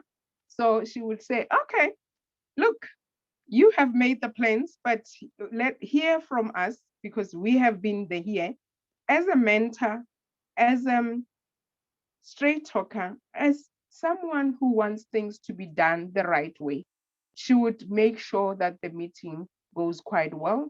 She made sure that we had events that would bring back the LIASA members. The one thing that she did not like is that saying that, what can LIASA do for me? And she would ask, what can you do for LIASA? I remember there were times when we would say, no, there's people at the ground and the ground, grassroots level. We must reach the people at the grassroots level. And she would say, you know, maybe we should get a lawnmower and then cut off the grass, and then we would get to the grassroots level. I've never forgotten that time. Every time we used to laugh about it and say, oh, Claire used to say, we must cut the grass and get to the people at the grassroots level. And I really think we have lost a mentor, a teacher, a professional, a dedicated librarian, and she is gone. We must remember her. And the only way we can honor her is to make sure that LIASA is a very strong association. It is recognized throughout Africa, throughout the world. LIASA South, we need to make sure that the branch is the best branch ever.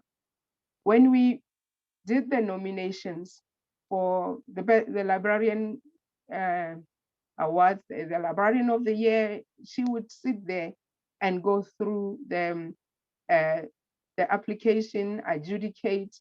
Now she is gone. And I think we need to take over from where she has left. She has run her race. It is up to us to take the baton and run with it. May her beautiful soul rest in peace. We will all remember her. Elizabeth, it's not easy to lose someone that you have been with for many, many years. I met them as my lecturers. I also worked with them at the Wits Medical School as a student assistant. There was this, we said this should be fun. At medical school, there was these two kitchens. One was Alexander, where, we would, some Black staff members would gather, and then there was Sentin. So, I wanted to go, as a young person, I wanted to go into Alexander. They would call me and say, Tabi, come sit with us. What are you guys are making noise in there. What are you learning? You must come and sit with us. And I'm like, you are my lecturers. It's very difficult for me to sit there and chat, whereas in Alexander, I can be myself and child. So as I've said, she was a mentor for all of us, and she will greatly be remembered. And I think we all owe it to her to make, I can't emphasize this, to make LIASA the best association that it is. I thank you. And condolences to Elizabeth and the family. Thank you, Nthabi. And she may have gone, but not forgotten. Elizabeth and Claire have been at each and every LIASA conference. They just missed one. And she came to me to say, I'm very sorry that we cannot attend this very conference of all the history of the LIASA conferences. But she may have gone, but not forgotten. Moving on, we'd like to now invite a companion from Claire's family, a companion, Ntate Albert Malatji, to come forth and pay his tribute. Ntate Malatji, over to you. I'm Mr. Albert Malatji from Petersburg. I know Claire, she raised me. I'm the man because of her. Miss Elizabeth is my mother, all of them. I don't know what can I do because I'm the man because of them. But certainly, Claire, she just fall down and pass away. And then she told me a lot of the things because she's my mother, but I can't tell everything. I don't know what can I do. But now I'm very happy for the support of all the people from all the country. I say, God bless all the people for all support. Thank you very, very much. Thank you. Thank you. As Elizabeth is sitting, she will also follow to pay her tribute. And over to you, Ms. Robertson.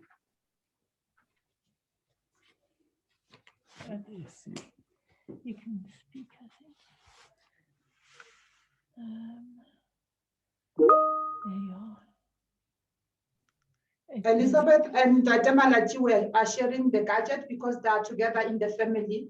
So you will bear with them as they are trying to be comfortable so that they can speak to us. If whenever you're ready, Elizabeth, now we can see you very well. Yes. Then you can continue. You can speak.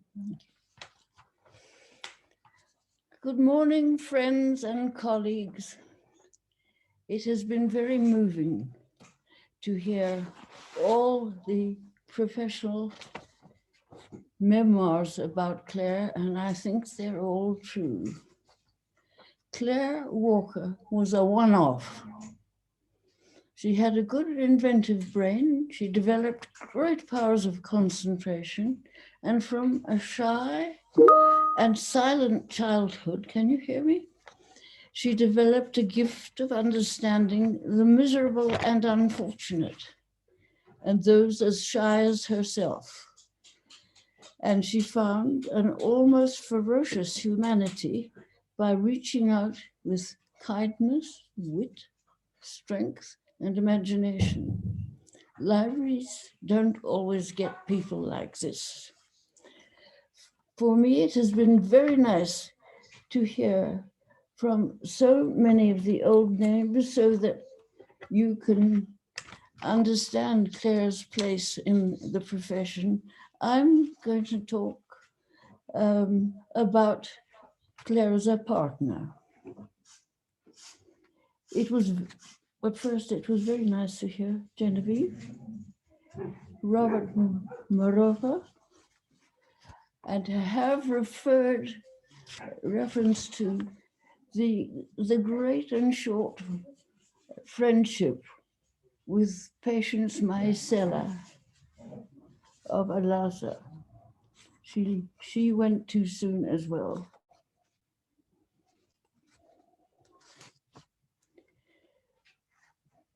I was moved by the thoughts in the memorial page the other day, and very moved by everyone who spoke today. And I think Ellen Tise said it all, perhaps, and then some. And I'm remembering the little bits.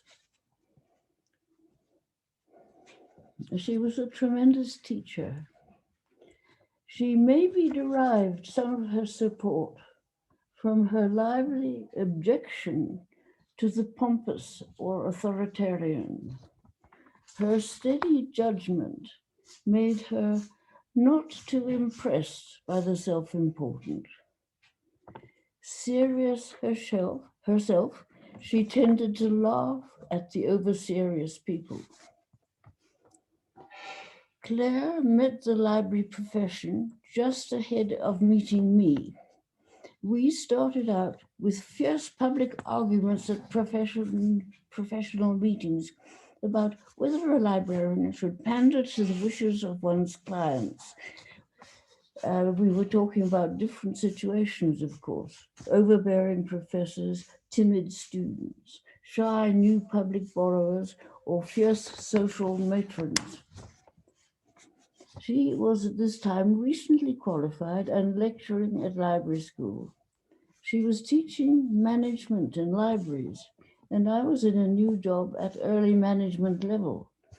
I was enthralled at the management she was teaching, and she enjoyed hearing about actual situations that arose in my job and could be useful in her lectures.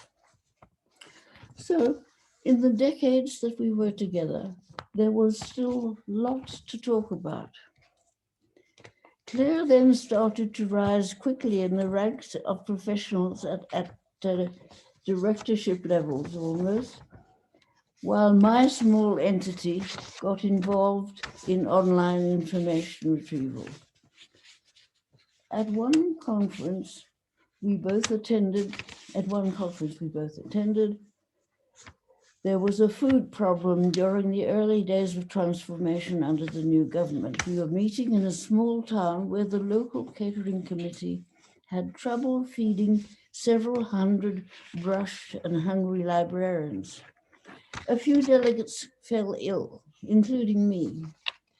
After 2 days in bed, I struggled back and found that Clare had become the association's vice chairperson. I won't elaborate on this complicated happening, but Clare hadn't had time to tell me about it at all. This wasn't a problem, but it meant that Clare became rather prominent and traveled much more to meetings at higher committees in the country, and we started to go to international conferences. There was still plenty to talk about. As our association negotiated the future of libraries during the country's transformation, professional life remained busy for her after her retirement. In fact, we hardly noticed her retirement. We traveled overseas more often. She was so fresh and energetic, making new contact and bursting with new ideas. One scarcely guessed that her death would come so quickly and so suddenly. And as I said, I have been deeply moved at the messages of friendship and esteem in many quarters and at their sense of shock. For me, our long experience together was a lovely trip, and I am very sad to lose a generous and lively daily companion.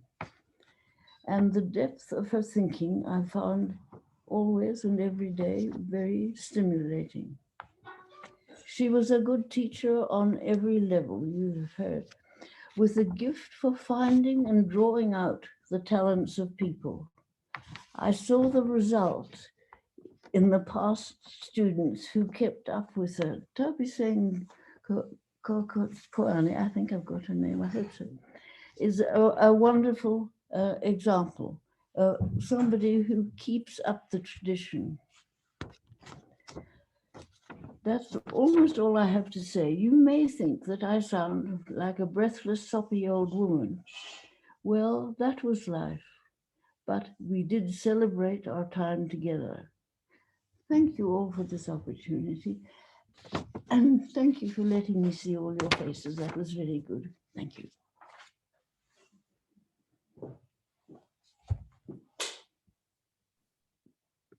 Thank you, Elizabeth.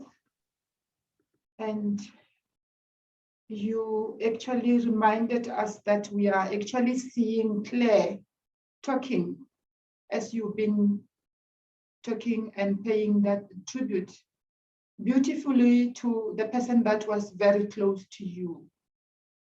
She will be sorely missed by all of us. And our deepest condolences again to you and the family as you come in terms with what happened. But we do appreciate all the contributions that Clare has made in our lives, respectively. I will now move on to call our LIASA president, Ms. Nikki Crowster. And I'm fully aware of the time, but we are almost wrapping up, colleagues. And while Nikki is connecting, just to indicate that Elizabeth and Clare, as she mentioned, they were traveling across, and to attend LIASA conference, I must say, Clare told me they were just driving, regardless of where the conference was. They could not fly, they rather drive or catch the train. So that's how dedicated they were. But we'll see them there, fresh and alive. Thank you. Over to you, my president. Thank you, Mokgadi. Colleagues and friends, the time together is too short for us to share all the histories, the stories, the memories, the tributes as we gathered for just this brief time to celebrate all that was Clare Walker. A few observations to end this session, but this is not the end of the telling of Clare's story. If we were to create a word cloud of Clare's personal and professional attributes, it would in part contain words such as visionary, bridge builder, icon, leader, collaborator, integrator, passionate, incisive, committed, dedicated, mentor, kind, uncompromising, positive, not critical, advocate for positive and inclusive change, a mensch, a person of integrity and honor, and one with generosity of spirit. And the list continues. These are pointers to the requirements of a present-day library information services practitioner, and it feeds into the subject of continuous professional development, which was close to Clare's heart, and to which Clare made a big contribution. It is less well known that Clare was part of my think tank for the development of the new LIASA body to initially be called the LIASA Academy, but Clare was vehemently opposed to the word academy, and we had a good few giggles in our meetings around what it is and what that entity will be called. I hope that at the end, when we do unveil it, that Clare will be pleased with the compromises that we come up with. Secondly, Today we learned one person can make a difference with a courageous behavior and with a heart in the right place. No doubt Clare was persuasive to both sides of ILASA and SAILIS because her genuity would have shone through. Also, it might be a bit difficult to get a word in edgewise when Clare is in full steam. The notion of the good fight in the scriptures that were offered in the chat speaks to persisting in the face of adversity, especially when it's the right things to do, as Clare did and played a part with the unification. In 2014, I took the plunge to join the national leadership after several years in the branch executive and was elected national PRO for that term, 2014 to 2016. And at the end of the conference on Friday, 26 September, I bumped into Clare and acting on instinct, I said to her, please, would you be my mentor? And if I do anything wrong, would you put me to rights?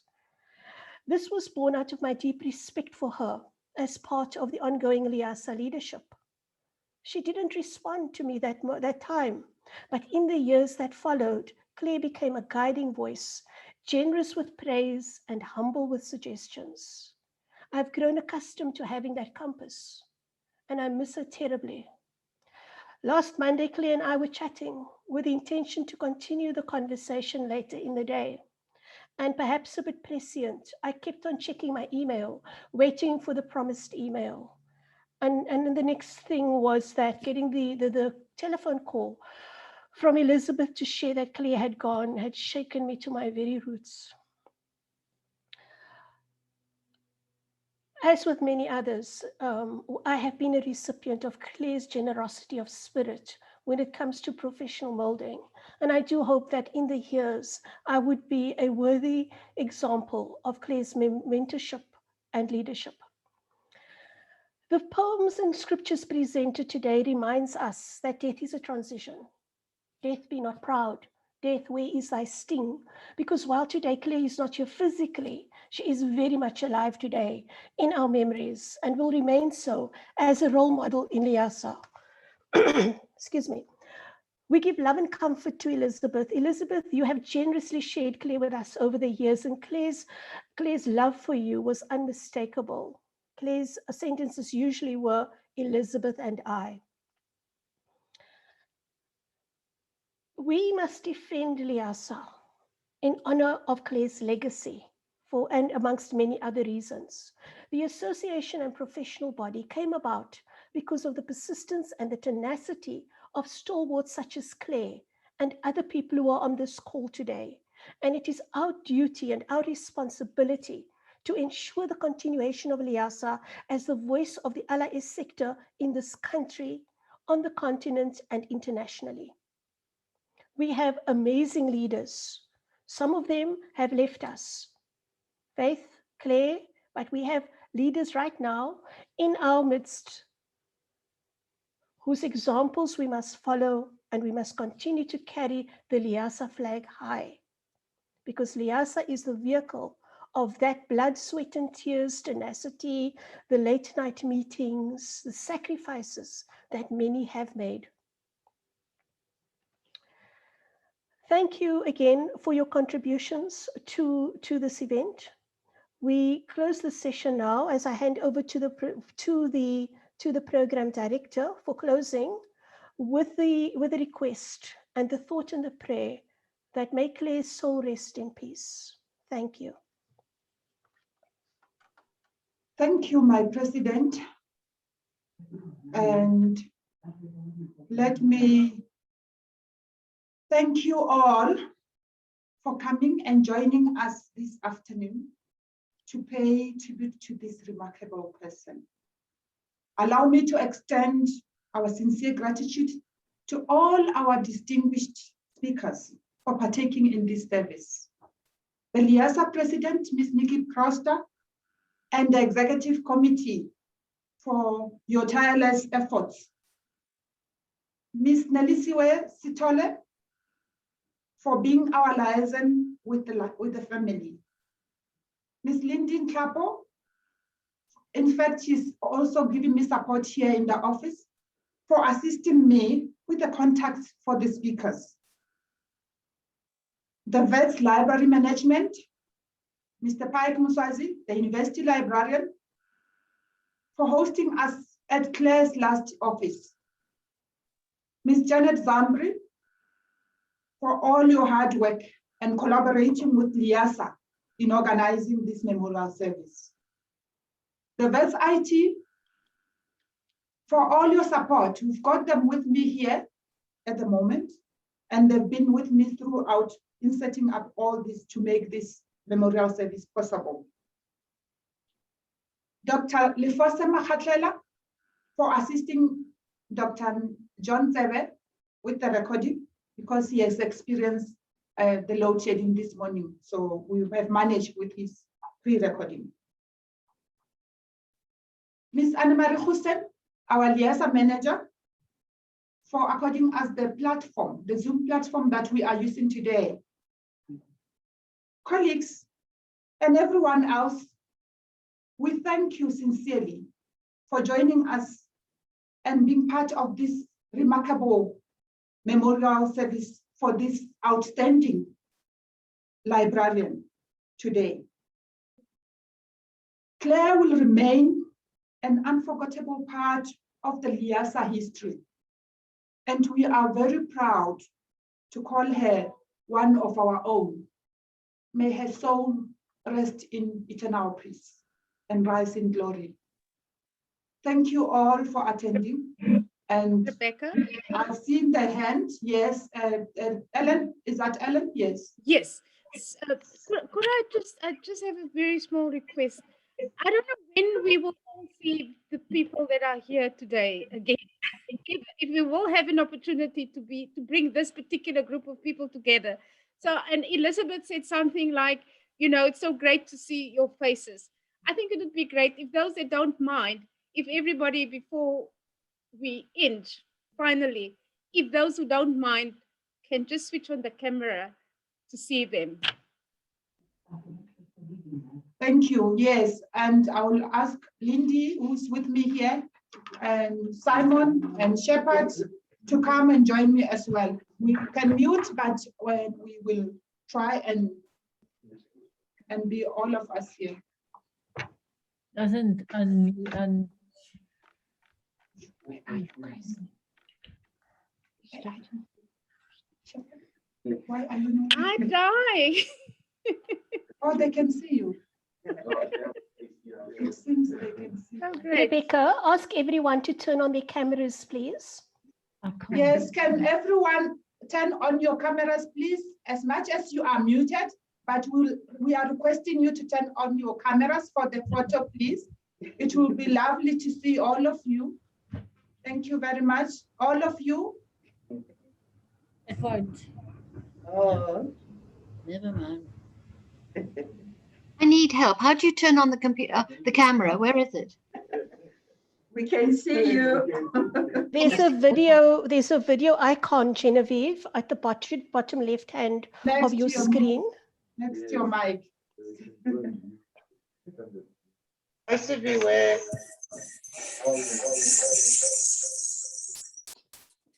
Annemarie, will you let us know if everything is okay? Elizabeth, just remain like that with the Malatji so that we can take a peek. I should have smiled. Oh, Karin, that was you. Hello, hello, Karin. Yeah, just remain like that. And there's a hand be off. Elizabeth, remove the hand next to your face. The finger, yeah. And now, yeah, that's a little bit from Albert. Are they talking to you? Well done, mute. Oh, that's good. Ellen, take your hand down. What do you want to do? Hello. Hello. Can you turn it down? Thank you so much. This has been a lovely experience. I shall miss all of you, as I shall miss my teacher, Clare. I don't think that'll be her, but that's all. Hello, everyone. Nice to meet you.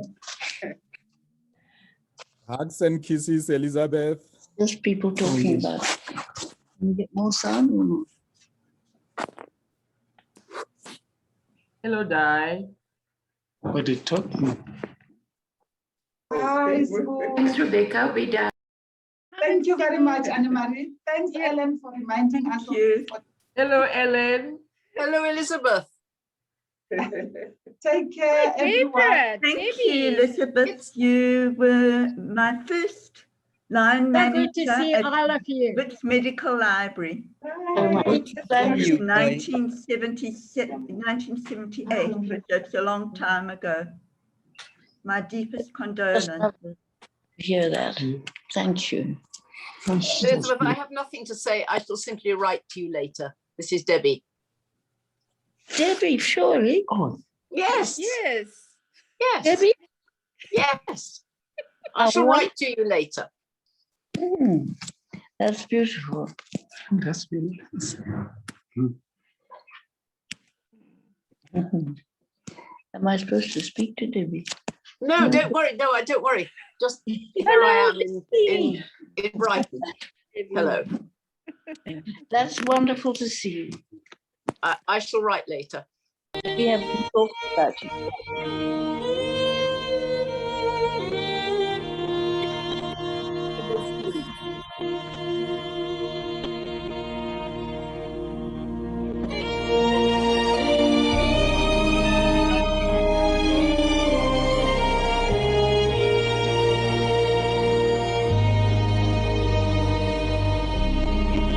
I can't remember who that is.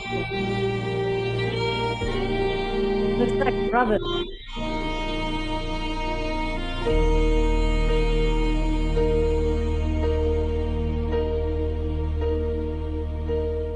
When I am down and oh my soul so weary, when troubles come and my heart burdened be, then I am still and wait here in the silence until you come and sit a while with me.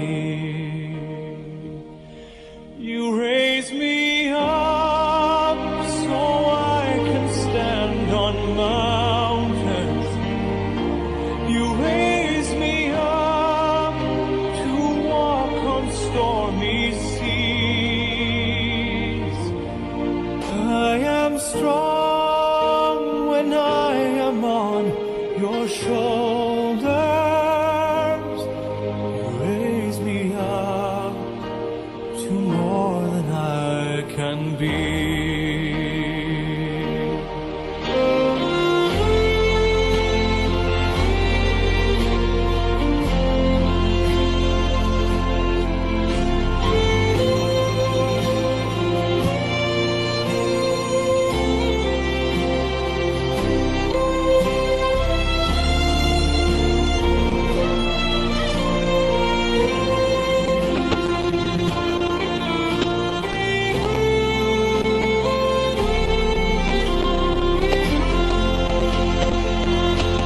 You raise me up so I can stand on mountains. You raise me up to walk on stormy seas. I am strong when I am on your shoulders. You raise me up to more than I can be.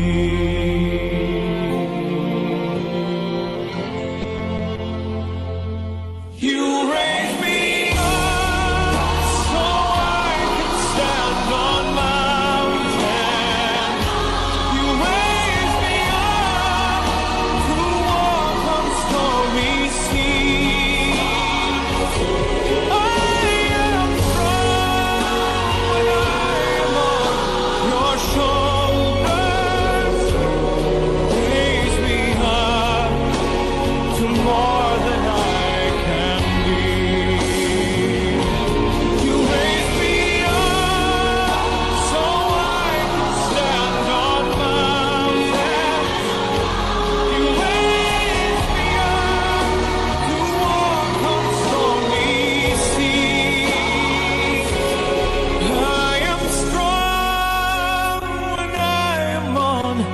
your shoulders, you raise me up to more than I can be.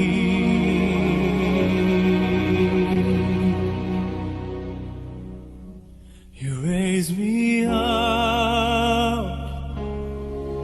to more than I can be.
Bye-bye, Elizabeth. Be well.